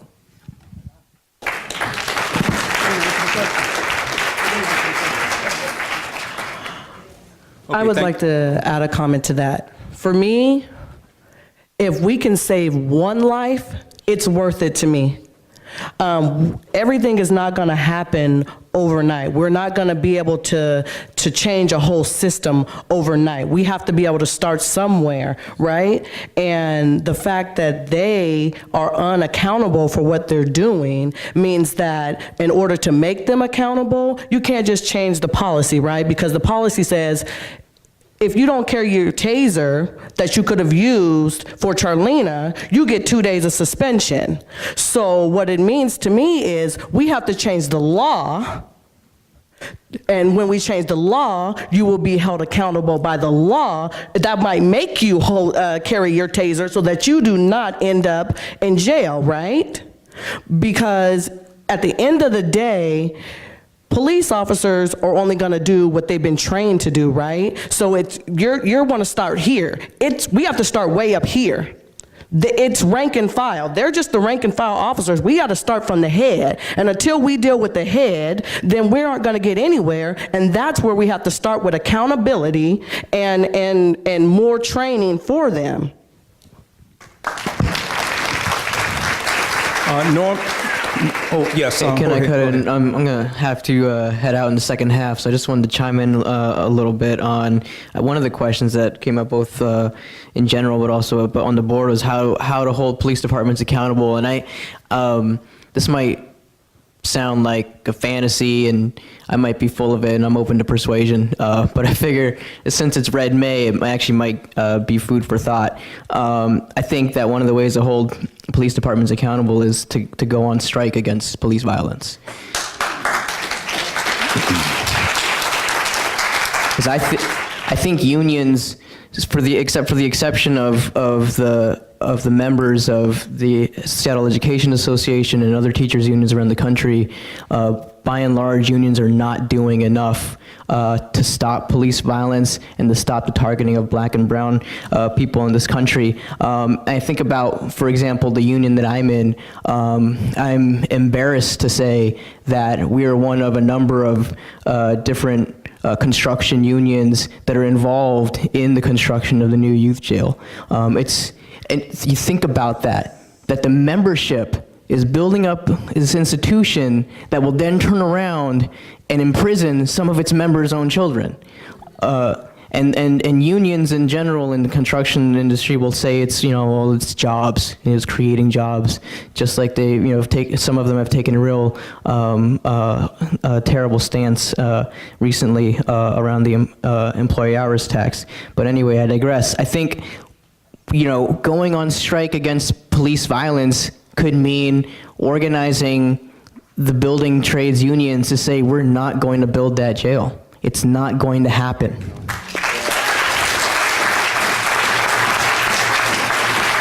And if you're going to contract non-union contractors there, we're going to make sure that they don't build it either.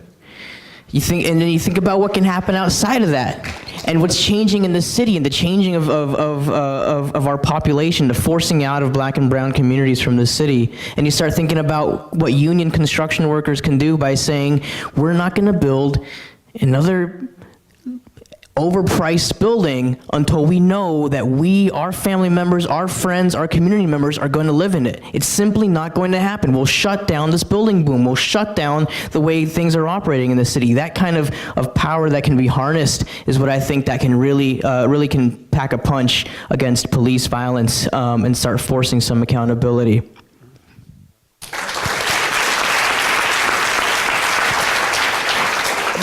I'll add this, but the biggest thing that we have to do is we have to get the community to actually care enough to get behind the ones that are leading something and support it. The community support isn't there. People see it as, oh, that's their problem. No, it's everyone's problem. Just because it's not affecting you right now doesn't mean that it might not affect you a little bit later. And until we all stop seeing it as that's their problem and then realize that it's our problem, then we might be able to get somewhere. How many of you guys are showing up to rallies? How many of you guys are supporting your local nonprofits fighting for change? What are you guys doing to lend your voice to the movement?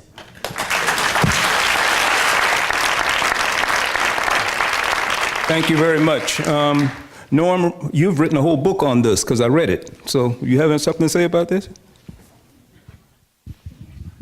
I could not agree more that the solution to the issue of police violence resides in groups like this within the community.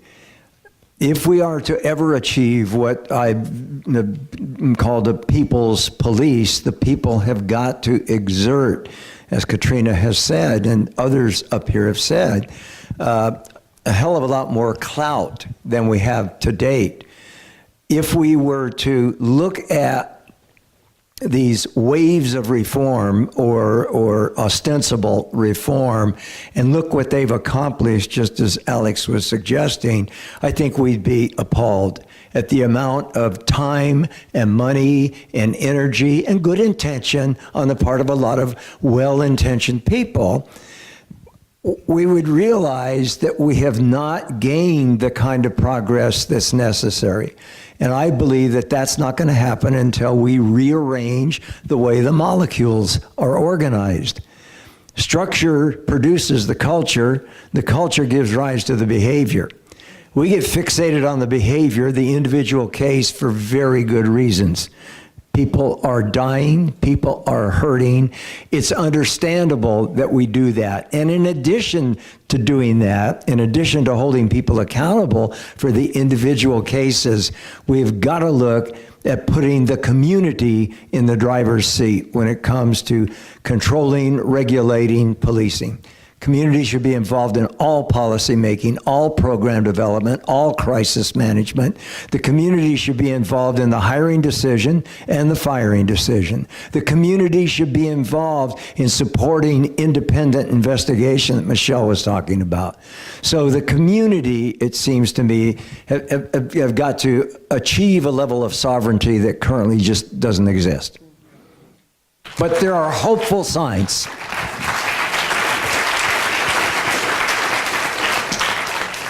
Okay, thank you very much. And we have an announcement now from Professor Rachel Chapman, and then we'll take our break. And I want to thank the people who are waiting to talk, that they were willing to wait until after our break to have their questions. Rachel?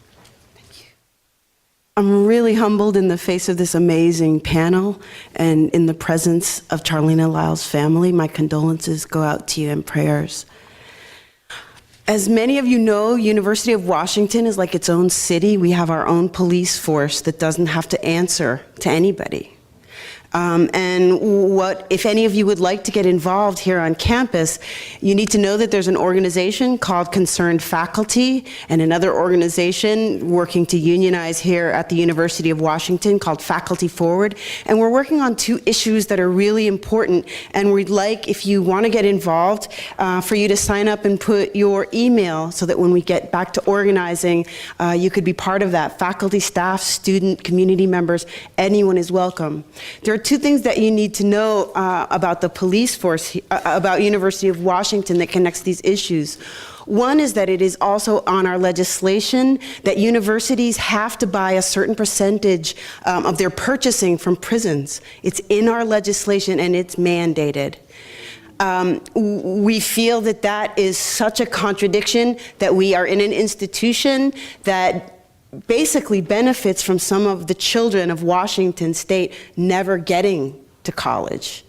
We feel that's a direct link school to prison pipeline. So the one, not one penny more is one effort that we're working on. And relevant to tonight, we're working on a UW Safe Campus for All. People have been harmed in serious ways by the policing on the University of Washington campus. And in response to that, we are trying to mount and we'll keep working on a UW Safe Campus for All project. Three of the main points are de-weaponizing, disarming, and demilitarizing the police at the University of Washington, limiting or ending the presence of canine units, especially at student events and especially at student of color events, given the history of canine units in Black communities. And most importantly, we want to get together all interests and expertise on campus to come up with a public health approach to security. That we don't send weapons to most of the incidents that happen on campus that could be solved with a public health response. So there'll be sign-ups on either side in the front row. Please join us.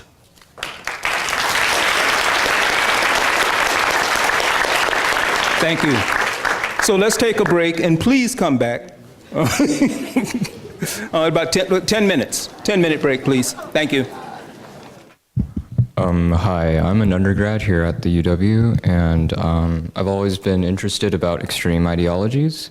So my question is, how does the rise of the extreme polarization of ideologies such as Antifa and the alt-right contribute to the continuation of police violence as there is less and less middle ground reached between such groups?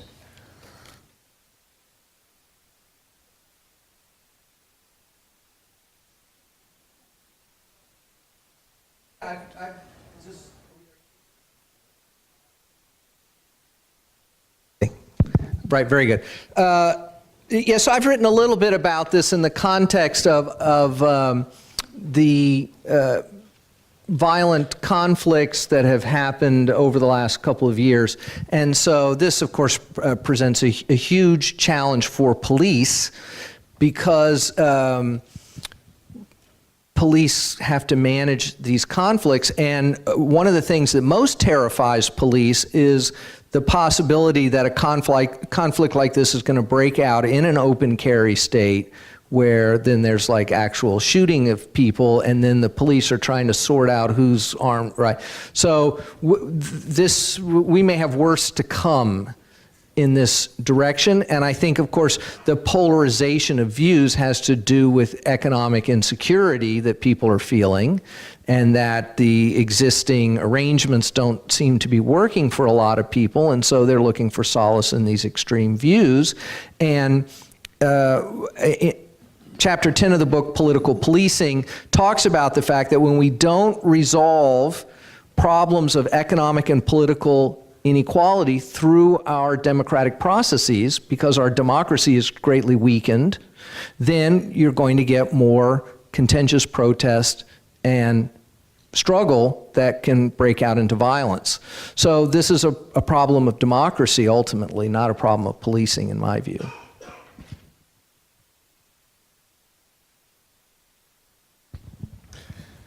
Hi, my name is Howard Gale. I'm a community activist that's been active on the issue of police reform the last few years. I think out of respect, this is the anniversary, we're coming up on the anniversary of Charleena Lyles, and out of respect to her memory and her family, I do think the dominant question should be, how do we not have this happen again? And so I want to have a little pushback on what Alex and David said, because they talked about police reform tinkering around the edges, and that every police reform process leads to more cops. I would also suggest that a lot of the high-level things we aim for, changes in society or reorganizing how, maybe having communities police themselves, those things have also been offered in the past and haven't gotten us very far. I'm not suggesting we abandon that, but we do have a police reform process in this country, which is, I think mistakenly, a lot of people look towards as a model, but it has serious flaws. And I'll give you an example very specifically of one of those flaws. A year before Charleena was murdered, someone was shot 6 times in the Central District because they were lumbering through the street in a mental health crisis with 2 knives. They were shot 6 times. Miraculously, they lived. How many people know about that? That was a total failure of our police reform system. The OPA took over the Office of Police Accountability, which is supposed to review that, took over 1 year to review that case. The Community Police Commission remained completely silent on that case. The Inspector General said nothing. If that had been adequately looked at, maybe Charleena would still be alive. Okay? So we can nibble around the edges, and I think it's very important. I want to point out one other thing and then ask a question here. I think it was Alex that said sometimes, or no, I'm sorry, it was David that said sometimes police reform processes can capture activism. And that's absolutely true. And I think that's part of what has happened in this city, is that the Community Police Commission has actually captured a lot of that activism. I've heard a lot of people say, not to worry, the Community Police Commission is working on it. And there's been a lot of failings in our system of oversight. And one example is when we passed our legislation, or considered legislation in Seattle last year in 2017, people went to Los Angeles, New York, and a few other cities. The one city they did not go to look at police reform was Newark, New Jersey. So I'd like to hear some comments about that, and maybe some thoughts about why that should not be a model for police reform.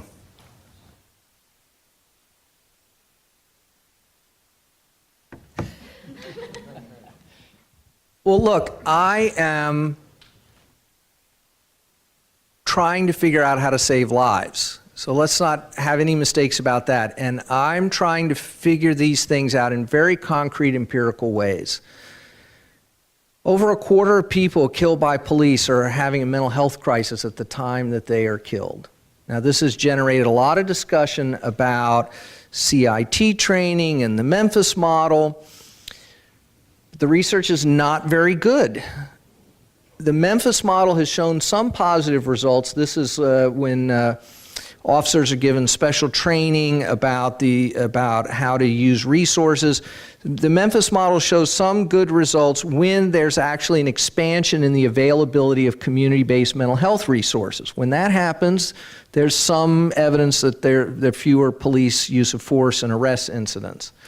And so what that says to me is that the problem is not going to be fixed by the training, it's going to be fixed by creating a mental health infrastructure. And if you think about it, the training can't possibly work because it goes directly against all the other training they receive. See threat, neutralize threat. You can't train them to do 2 contradictory things at the same time, especially in a dynamic where they don't know which situation it is that they're confronting at that moment. We have to develop an infrastructure so that when people have a mental health crisis, we don't get an armed police response. And this is not pie in the sky. Cities are experimenting with it. The UK has a lot of these systems in place. They're not adequate there either, but the idea that there's a different number, a different response exists. And I would just say that if we put our political energies, if we did our coalition building around that, we might save many more lives. So I think it's about 15 years ago, a unsheltered man in a mental health crisis shot a female Albuquerque cop, and she survived. And it was a really, it was one of those crisis moments that created a lot of demand for specific kinds of reform, specifically regarding the way that the mentally ill were policed in Albuquerque. And I want to, before I finish, just sort of echo what Alex said. I mean, my interest is absolutely in trying to save lives. The whole goal here, at least my efforts, both as a writer, a professor, as an activist, is what can we do to stop that next shooting, that next killing? And so one thing that happened in Albuquerque was they decided, well, we're going to embed these civilian mental health professionals with police. And they created a special unit that was supposed to be a kind of liaison on the street in those moments when cops find themselves in these instances that they don't understand and aren't good at handling. And so when the Department of Justice came to Albuquerque to investigate the Albuquerque Police Department, one of the things we realized was they didn't actually go out and talk to you on the street. You know, they had some community meetings where people had to come to them, and they spent a lot of time with cops, but they didn't go out on the street. So we started going out on the street, about 13 activists, and we ended up writing a report. And the report was based on these interviews we were doing, mostly with people who were unsheltered. And the first thing they told me was, I'm more scared of those people, those civilians who walk around in their blazers, because all they're doing is checking our IDs, and if we have a warrant, the cops following them. So they're even more frightened of those people. There's people who are supposed to actually protect them from these situations that result in violence are producing more anxiety and not actually doing their job, and as a result, not in any way helping, right? Here's like this, the kind of reform you want. Mental health professionals, you know, on the street, as soon as you embed them with cops, they're cops. And that's what happens with that. So for me, we have to be very careful when we talk about reform, what we're talking about. Almost always, reform is about pacification, not transformation. I'd like to just address this dichotomy that's being made between reforms and radical reconstruction, because I think that there's something we're missing in this conversation. I think when we look at the origins of the police coming out of slave patrols and coming out of destroying working class organization in northern cities, we see that they're fundamentally a force for maintaining inequality. And when we understand those origins, then we have to understand how we completely remake society to not need forces like that, right? But at the same time, right, I don't think that we can just leap over the reform process and get to the complete control of our communities, right? I think that it's actually through the struggles that Katrina is engaging in that we learn, right, the limitations of the reforms, and that we build coalition with each other, right? So I think we need to be strategic about which reforms are useful and which ones are calling for more police and you know, pointing backwards and making the problem actually worse, and which reforms, like actually disarming the police, are radical reconfigurings of the police. I don't think we should be content with any reform, though, right? We should go for these accountability measures as much as we can, and the work that you're doing is inspiring, and it's mostly not because I think that reform is going to change the nature of policing totally, but it's going to bring us in coalition with one another, because it's only through a mass movement of millions of people, right? Multiracial coalitions of millions of people in this country refusing to be policed by a force that's fundamentally about maintaining inequality, that we're ever going to be able to change this system, right? And to build that kind of coalition, we have to show that we have power and we can win. So when we win Initiative 940, right, we gain confidence and we show that we can do something. But we can't say that's it, that we've solved it, right? We have to always say, what's the next major movement against the police that we can shoot for. And then I think when we're always escalating our struggle, we might be able to gain the massive numbers of people that it will take to radically restructure our society and our police. I would just like to add this. Police are trained. We all know that. But I do believe that with proper and continuous de-escalation training, which they need, will cause them to begin to do things that they were normally doing before. So they were trained to shoot center mass, right? So we have to retrain them to de-escalate and continue that training so that they change their mind into doing something different. To simply just settle with, that's what they've been trained to do, so whatever, that's adding to the problem. They have to be accountable, and part of that accountability is getting them properly trained. So we can't just say, oh, they don't know how to do that, so they shouldn't be held accountable for that. No, they need to be held accountable. They need more than 8 hours a year. They need constant and continuous de-escalation training so that we can begin to save lives. And I think that when you're talking about all these other things outside of reform, I haven't really heard you say anything tangible that we as community members can do now. We are living now. We are trying to stay alive right now. So what can you offer us right now that is going to help us besides reforming the system?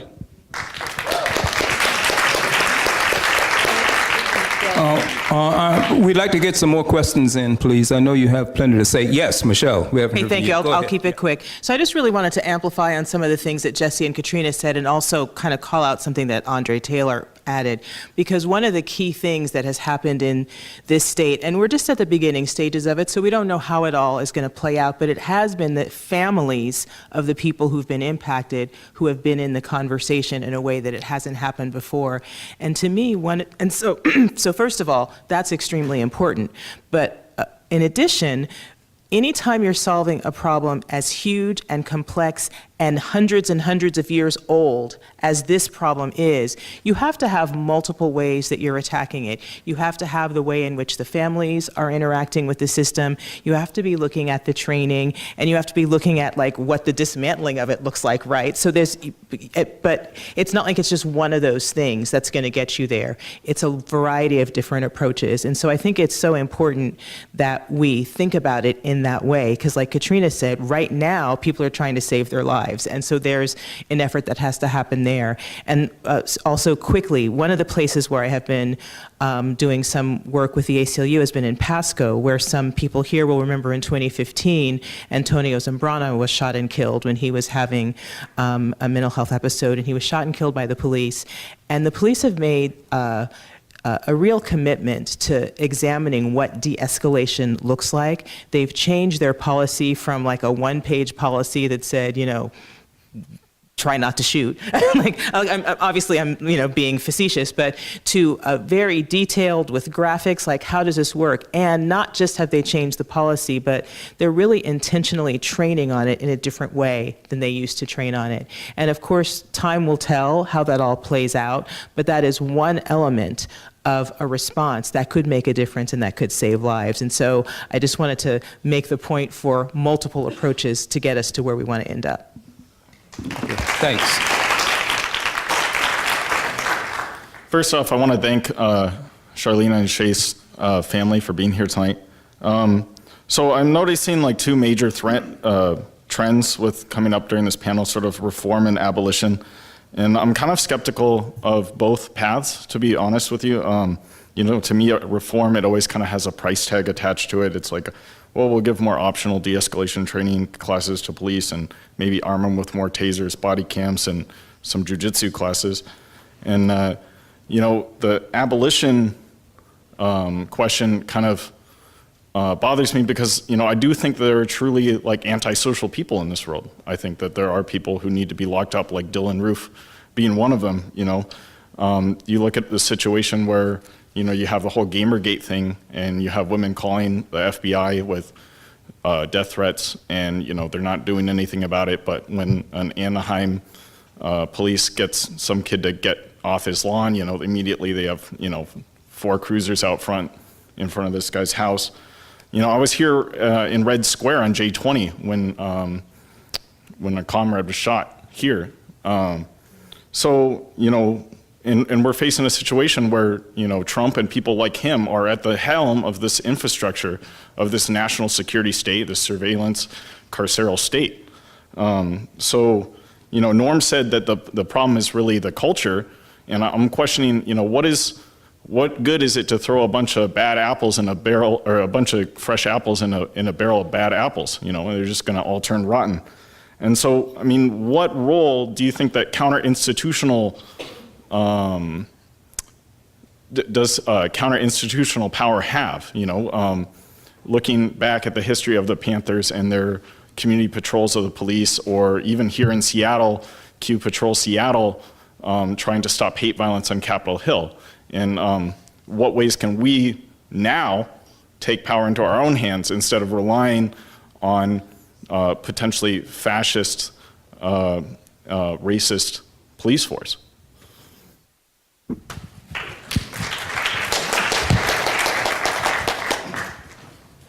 If the police in America belong to the people and not the other way around, we need to look at what role the community has in policing its own neighborhoods, its own communities. I'm a very strong advocate of the proposition that community policing is the community policing itself.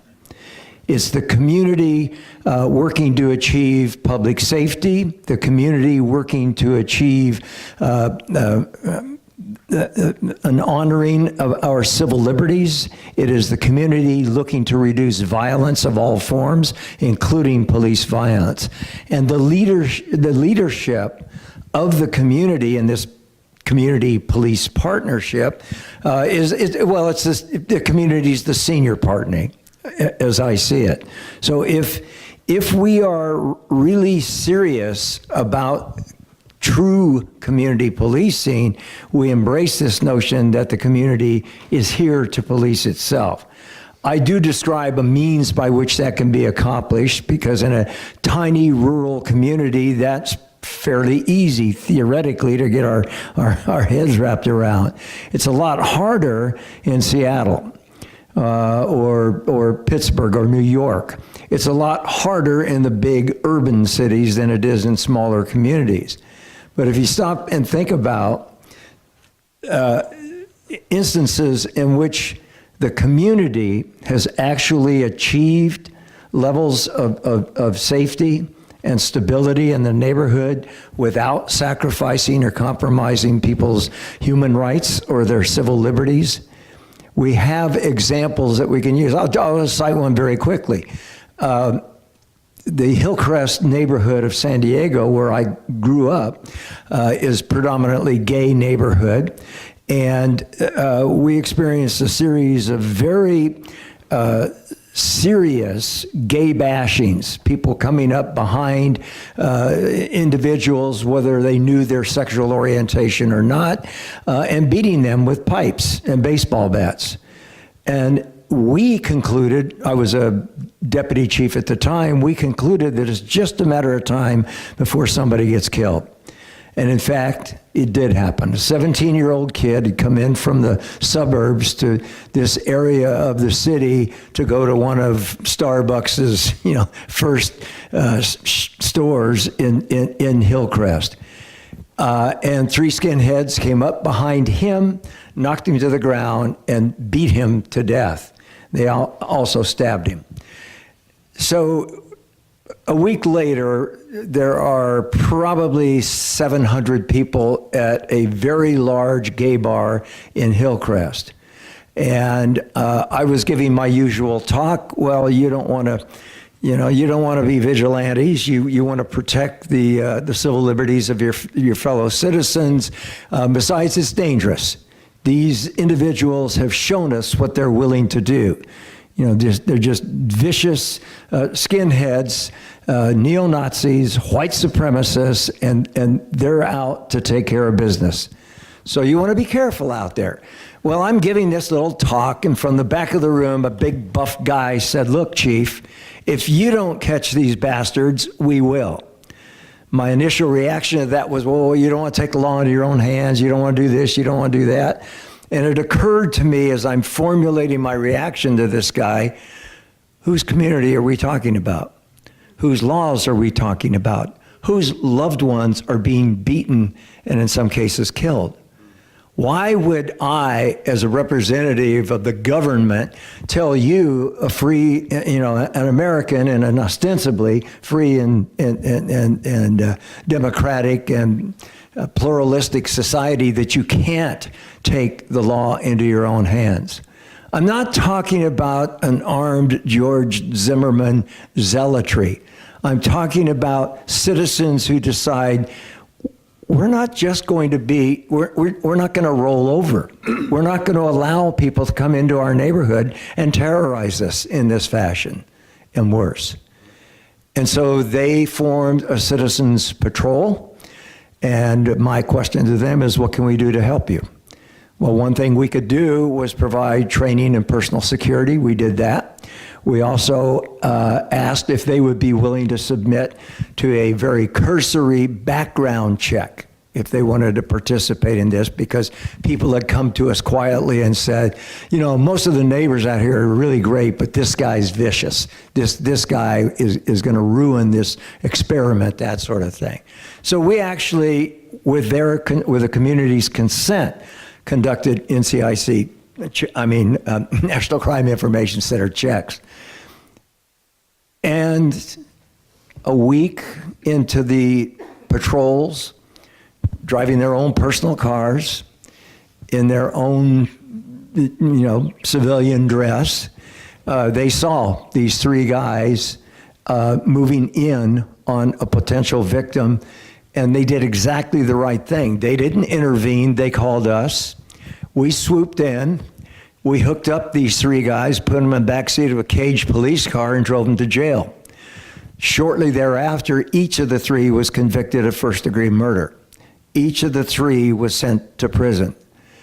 And that was a direct result of an authentic partnership, not some cosmetic PR version of a community police partnership.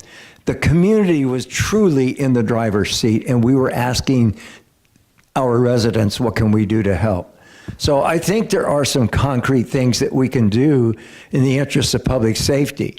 And one of the wonderful things that happens when you get citizens together, I use citizens not in the context of citizenship, but rather the citizenry of Seattle, the citizens of Ferguson, the citizens of New York.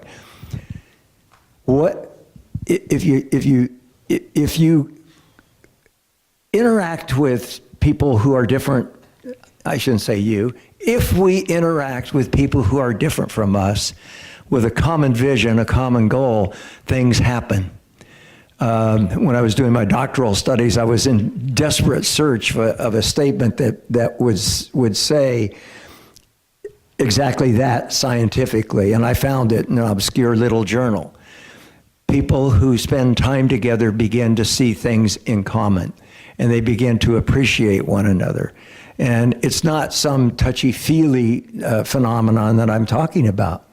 It's if you don't know me, we've never had a conversation about like what we like to watch on TV or what we care about deeply in our neighborhoods or our communities, then there's a pretty good chance that division between us will remain static or grow even greater. So I'm lecturing and I apologize. I think it's just vital that the citizens tell their police,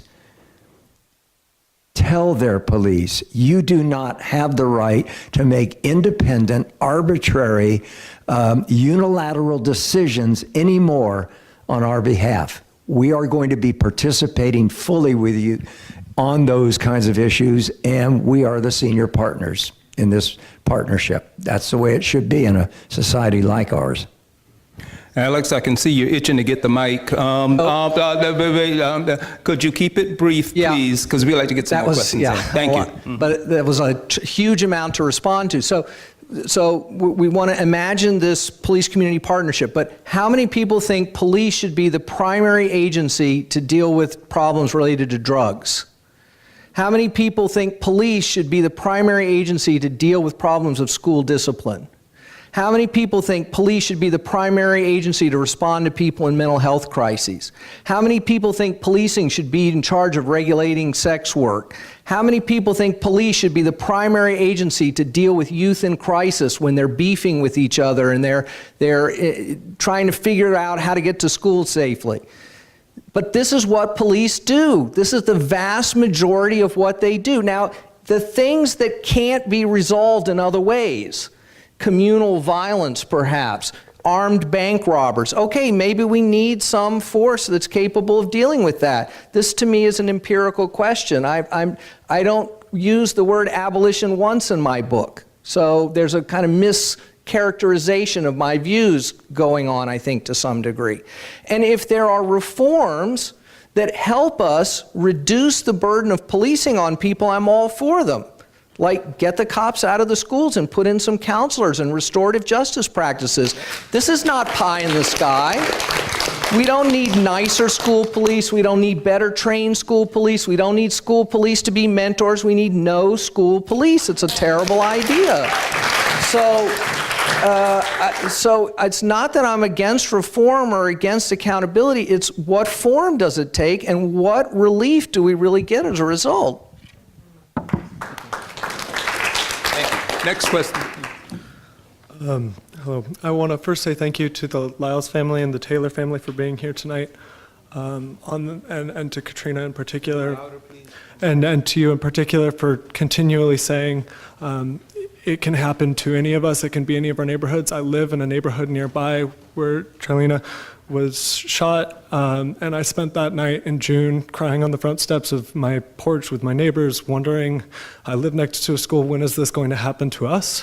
So I want to say thank you for being here and having the strength to pick up that fight so quickly when you really should never have to. I have a question for both directly for you and for Jesse. I am a preschool teacher right now, and I'm working to become an educator, hopefully that I can work in Seattle in my community.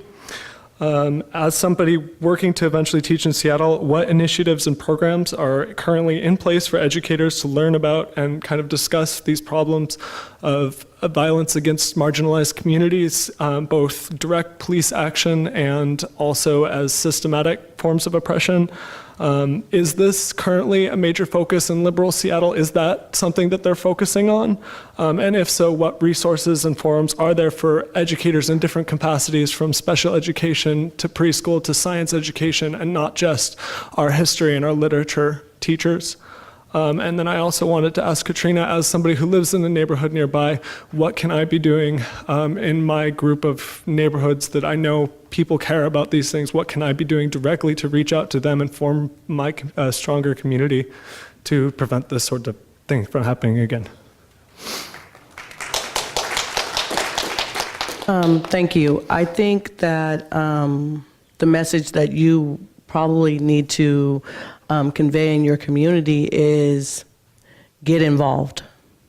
And by getting involved, that means within my community, what can I do to make not only my community safe, but make everybody safe as a whole, right? So I don't know who the leaders are in your community, but you are always welcome to come to Not This Time that has meetings on Wednesdays at 6 o'clock. And there are members from your community that are there and everywhere, and you can get the information that you need to take back to your community to be able to galvanize your community in the proper way to move forward.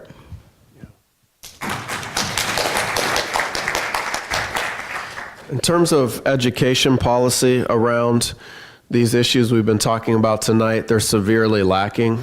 Most of the big education initiatives that are being put forward by people like Bill Gates and the richest people in the world who are using their wealth to manipulate public education are all about more high-stakes standardized testing, right? Privatizing our schools, et cetera.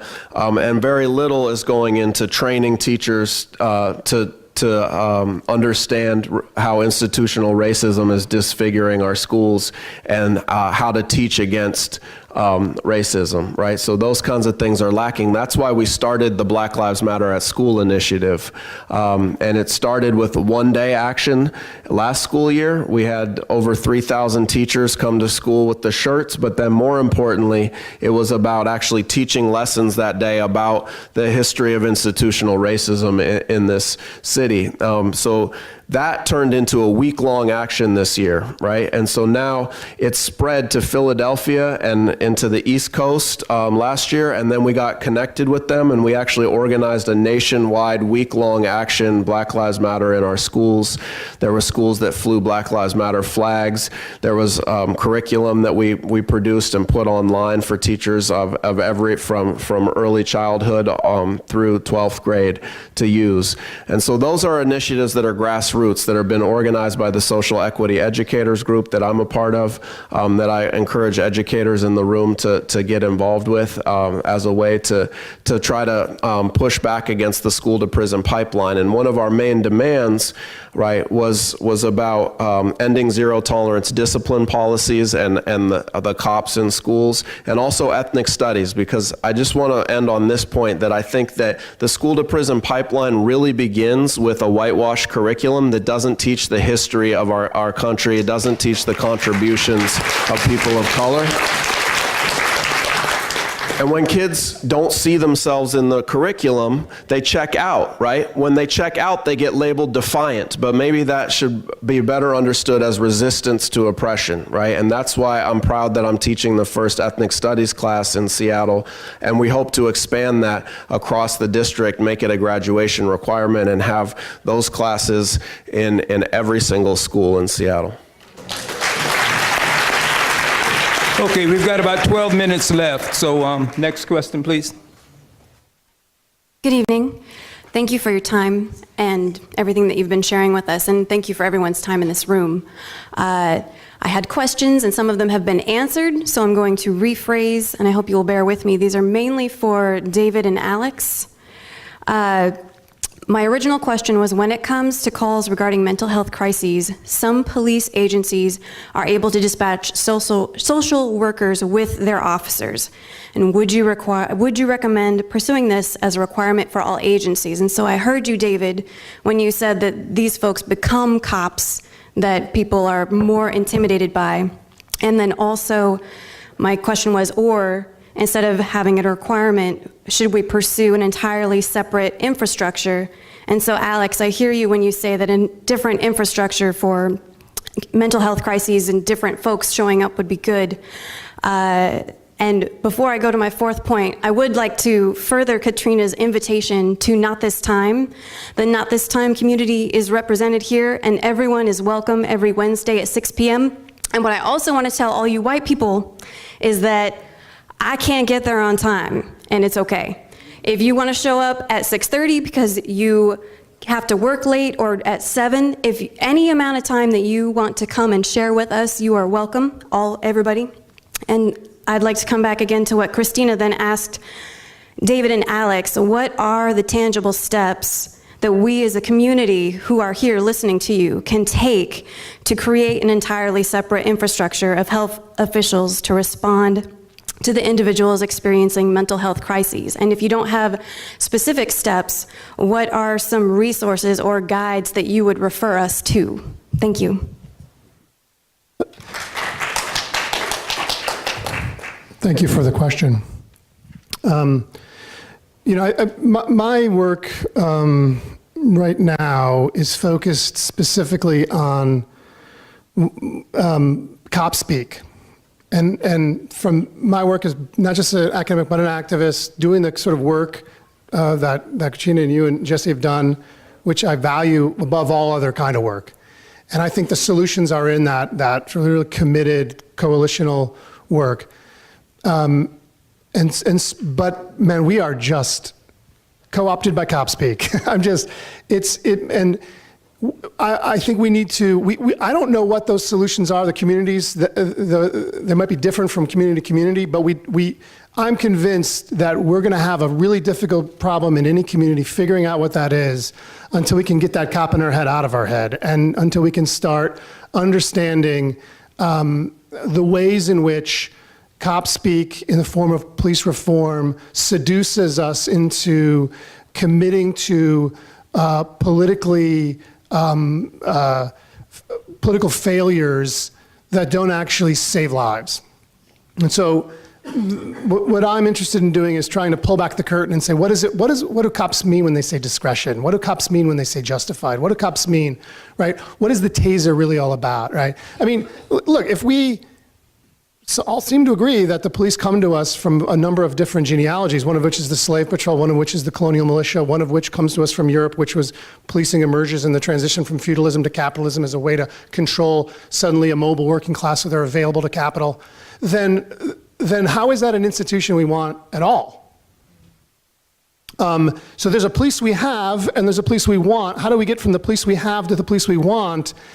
I think we're going to have a powerful movement. I agree with you. A movement that has a shared language that inoculates us from the cops speak all around us. Because, and also to recognize there's many communities. And in Albuquerque, the community I'm in, there's a very powerful, white, middle-class, wealthy community who has the police's ear, who has the newspapers as their platform. And the police serve their interests completely. And so how do we confront that? And I think to be effective at it, that those coalitions and movements have to really question the way we talk about police and how do we talk about police and what are these reforms really about and which reforms should we support because they actually take away power from police. So I mean, I don't have any specific examples, and yeah, Alex has the examples. I mean, I think like what my work is doing is in some ways less empirical than Alex's. Mine is saying like, yes, I want all those alternatives, but why have we never gotten to them before? What is that? What explains the sort of compelling power of cop speak and the reforms that never actually save the lives we want to save? Let's confront that. And then maybe we can actually start implementing the alternatives we really want. Okay, let's hear from Alex and let's see if we can get another question in. I'll be incredibly concrete. Right now in City Hall, there is a debate going on in the mayor's office about whether or not to fund services to expand the LEAD program. And the services they want to expand are supportive housing services. And every dollar we spend on supporting housing services gets people off the streets and reduces the need to involve the police. And a lot of those people have mental health problems and they need those supportive housing services. So everyone should go home and write a letter to the mayor's office calling for them to dedicate the $7 million to expand LEAD funding so that we can get the police out of the business of managing homelessness and mental health crises. Okay, next one. Hello, I just wanted to thank all panel members for being here today and sharing your expertise and your experiences. I also wanted to say that Katrina's comment relating to just because it doesn't happen to us directly or impact us, it doesn't mean we're immune to it and that we can just ignore it. So I think that really spoke to me, and thank you for those words. And it's something that I've, really have been thinking about being here as a graduate student.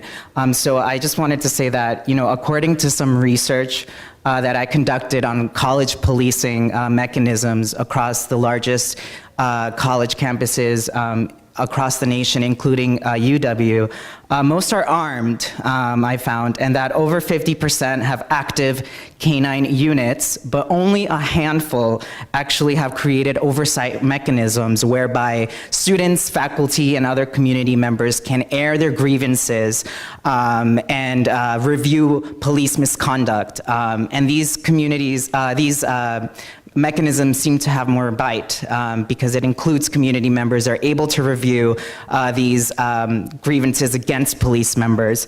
And it seems that these issues that we've been talking about bleed onto college campuses. And so it's very concerning because as we talk about racial profiling, the use of force, it also happens within our very walls. And so my question is, how can this reimagining also occur on campuses which has access to so many resources at its disposal? And what do you think the role of universities is towards this reimagining of policing? When comparing UW to other universities, it seems that the university is so behind other universities that have implemented strong accountability boards, limiting arming policies, and that don't depend on canines for their policing. So what more can be done, and how can we begin to also change policing within our very walls here at the University of Washington?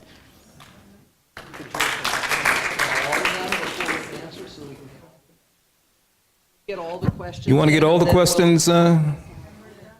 Yeah, and then maybe. And you can answer them. Okay. Yeah. Okay. All right. It's okay with me, man. Yeah. Come on. Hi. Thank you all for coming, for being able to speak to us today.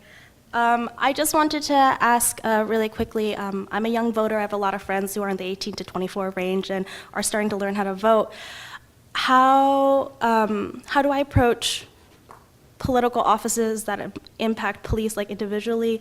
We are going to be getting a new Seattle chief of police by June 2018. Durkin's gonna name her 3 nominees, I think, this week. To me, I feel like I don't want one.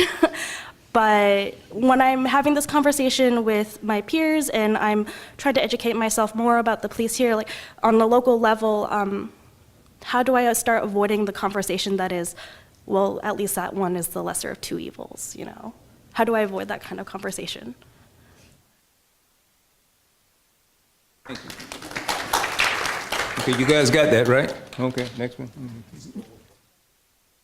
Hi, Martina Morris. I'm also with the Not This Time activist group. I'd like to acknowledge not just the Charleena Lyles family, but in particular the incredible strength and fierce resilience of the 2 women who spoke to us tonight. My question is a real wonky one, and I haven't heard anybody address it way down in the weeds. When you start looking at the collective bargaining agreements that actually determine how we hold police accountable in their own organizations, those are off limits to almost all policy efforts, I think, that people have undertaken. Nonetheless, it turns out that's where the details are, and that's where you get to decide whether or not somebody gets a 1-day suspension because they didn't bring their taser and shot somebody instead. Those are the details we care about the most. They are collectively bargained away, and in fact, the judge who was overseeing the Seattle consent decree and is still overseeing this kind of second phase delayed getting into the second phase because he said, you're making all of these promises to me about how Seattle's going to change its policing policy, but you're about to go into collective bargaining negotiations, and all of those can be bargained away. Every one of those things, right? So how can I say that what you've agreed to do here is acceptable and we can move on to the next stage? So I think this is a really important problem. I'd love to know, has anybody anywhere successfully attacked this issue?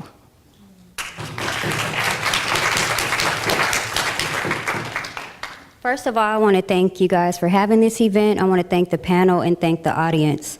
My name is Dove, and I'm the co-founder of Not This Time.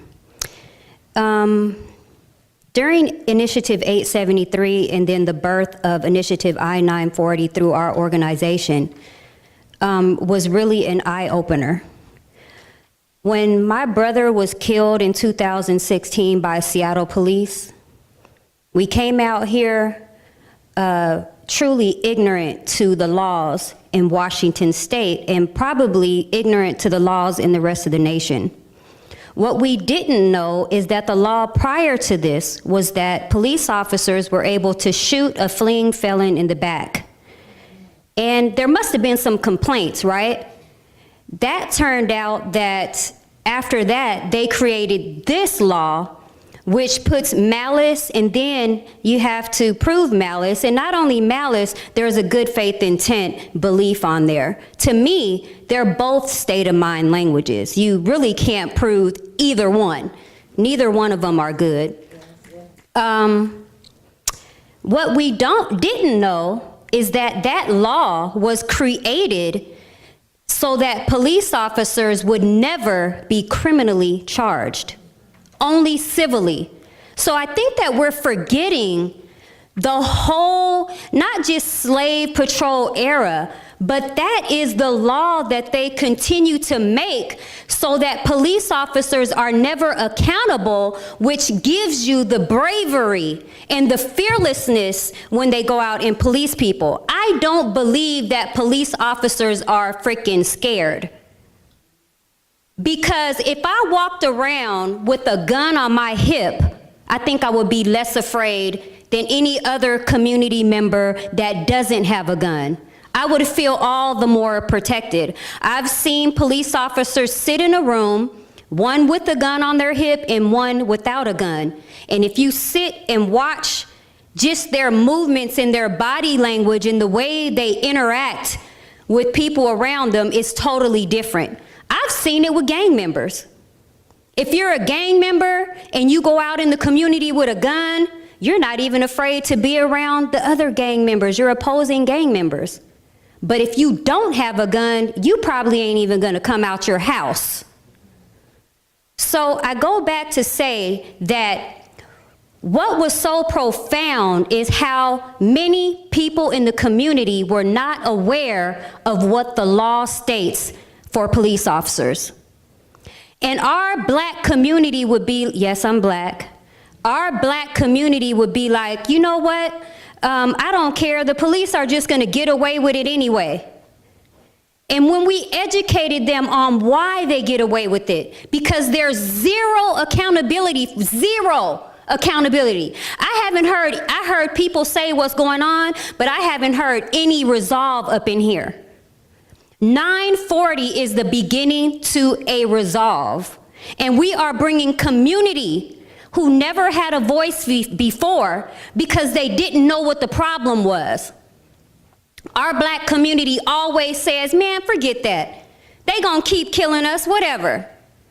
But they didn't know the law. I've talked to so many of our young men who say, you know what, we're just gonna start retaliating. I'm like, hold on. Let me educate you on the law so that you can become learned about the law, so you can know the rights, so you can know why police officers go out and act so brave. If I had a job and I was given full opportunity to just act up and act badly, I would probably, if I wanted to, if I'm mad at somebody, go cuss them out and do whatever I wanted to do also, right? And so they do the same thing. It doesn't take a rocket scientist to figure out why they are acting and behaving badly. And we always say, you say there's good officers, but we believe if a so-called good officer is witnessing another officer behaving badly and you do nothing about it, you're all bad.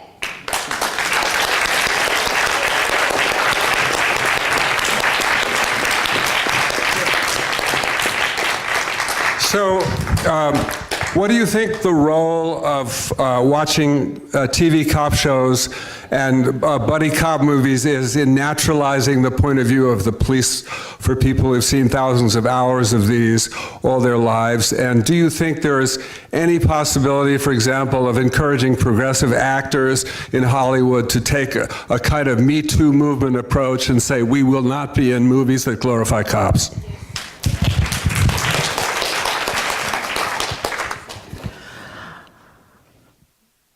So what I want to say to your question is, I'm not so sure that the actors don't have it spot on.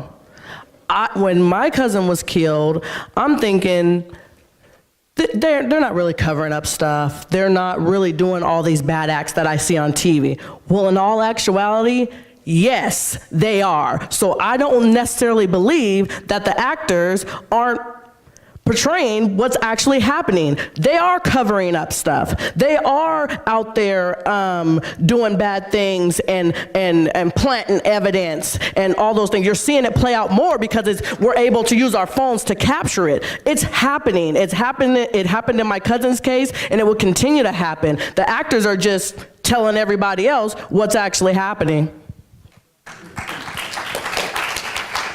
Thanks. I mean, yeah, first I just want to thank everyone who worked on Initiative 940 because that's been the main, and not this time, that effort has been the main consciousness raising effort that's gone on in this city and this state to raise awareness of the lack of accountability. And those types of reform efforts are critical to beginning to build a consciousness and an awareness, as the last couple speakers said, around the depths of this problem. And I think that it's through that mass coalition building that we'll be able to confront the police and to change the situation we find now that our other speakers, I think, spoke really well to. The fact that every problem that we have in our society, the only answer that's given to us is more police, right? So you have homelessness. What's the cure? More police. You have discipline problems in schools, it's more police, right? And in fact, we need to change that calculus because we know that is unhealthy for our communities. When they're building that $200 million youth jail, they're getting ready to fill it, right? And we need to understand that $200 million invested in the Seattle Public Schools for restorative justice programs and ethnic studies curriculum would keep those kids out of that facility in the first place, right? And we know this, but we won't be able to get there without a mass movement, right? Organized people fighting back and raising this in forums like this and then taking it out to the streets and building something larger than we saw in the civil rights movement. That was a great start. It was cut down by COINTELPRO and police. We have to build something bigger that gets more fundamentally at the inequalities in our society. And I would just certainly echo what I've heard here and very much appreciate the comments that we heard from those who are raising questions at the side of the room. Timothy Lohman was a police officer in Independence, Ohio, who got fired because he fell apart on the police pistol range. A couple of years later, the Cleveland, Ohio Police Department hired him. Not long after that, he shot and killed a lonely 12-year-old boy, Tamir Rice, on a snowy field. How in the hell is it possible that this man, 19 minutes away by car from Cleveland, Ohio, was hired by that much bigger police department? Independence did a good job of documenting why they fired him. You can't have police officers falling apart emotionally on the pistol range. The deputy chief wrote a nice letter saying basically you may be a nice guy, but you are not a police officer. So I think we need to reinforce the necessity for firing police officers. We can debate fear and so forth, but that's for another time and place. But thank you. But fire police officers and prosecute police officers who would be, if they were civilians, would in fact be held accountable. So on college policing, there are a number of struggles that have occurred recently on this. I was just at Johns Hopkins in Baltimore last week, and they successfully blocked the arming of their police. And they did it in coalition with communities surrounding the university who said, we don't want more armed police in our communities who aren't even accountable to us remotely. They're accountable to the university administration. Every dollar spent on campus police is a dollar that's not spent on instruction. So there's plenty to work with there and keep fighting that battle. Collective bargaining. So last year, the city of Austin bargained a deal with the police. The community organized against it and got the city council to block it. So this can happen. There's a similar campaign underway right now in San Francisco. So there are examples out there. TV cop shows, let's just remember a lot of these, while there are some that show the corruption and the brutality, that's really the exception. The history of police television shows is really a history of co-production with the police department. Dragnet, Adam 12, these things were produced with police cooperation to try to restore legitimacy to policing, that this idea that they're all professional and unbiased. Cops, we've had decades of cops directly co-produced by police departments. And if that show ever showed real misconduct, corruption, or brutality, no police department would ever work with them again. So it completely skews our vision of what the police look like. Police are among the most unionized workers in the country, and they're violence workers.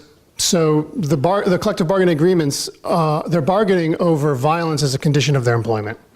So you're absolutely right. I mean, that's an important point. And we should remember, too, that police unions aren't in solidarity with other workers or other unions. I mean, police unions emerged really out of the civil rights protests in the 50s and 60s in which cops became targets by civil rights protesters who recognized that they were upholding Jim Crow laws in the South, and then union activists and workers who recognized that they were strikebreakers in the North. And the police response was, let's collectively bargain, let's create unions of our own. But they're not in solidarity with other workers or other unions. And so, right, and the DOJ came to Albuquerque, and the collective bargaining agreement was absolutely an impediment to any effort to confront issues, because they had a contractual agreement that allowed them to define the conditions of their employment, which included the right to use violence. Let's just remember, cops are violence workers, and that's what they bargain about. Okay, before we hear from Michelle, we are going to be fined for the minutes that we spend over. So if anybody should ask you, we ask you to leave and you refuse to go, okay? All right. So Michelle, go ahead, please. The only thing I wanted to quickly do was to respond to the young person who asked about voters and how you make a difference. And there were a lot of instances, for example, when the Community Police Commission was at risk of being sunsetted because of the process with DOJ. It was before the city council, and we asked people in the community to write to their city council members and say, we want to keep the Community Police Commission. This is important. We need to have that. We need to have the Office of Inspector General be added as a part of police accountability. And so there are a lot of things that will come up from time to time that are opportunities for you to speak up. And you're right, we are about to have a new police chief. I was looked at the website earlier today. I noticed that all the surveys had closed down because the process has been moving forward. But when those 3 people are named, you absolutely have the ability to write to the mayor's office and write to the co-chairs of that committee and express your feelings and your views about who those people are and the relative merits that you might see in it. So I just want to say that it's not just about voting. There's a lot of ways that you can engage. And when these things are happening in the city government and the county government, you can reach out to your council members, to the mayor, to the county executive, and let them know your views. So that's just the last thing I want to throw out. Okay, thank you all very much. I think we're done. I appreciate your presence and your insights. Thank you.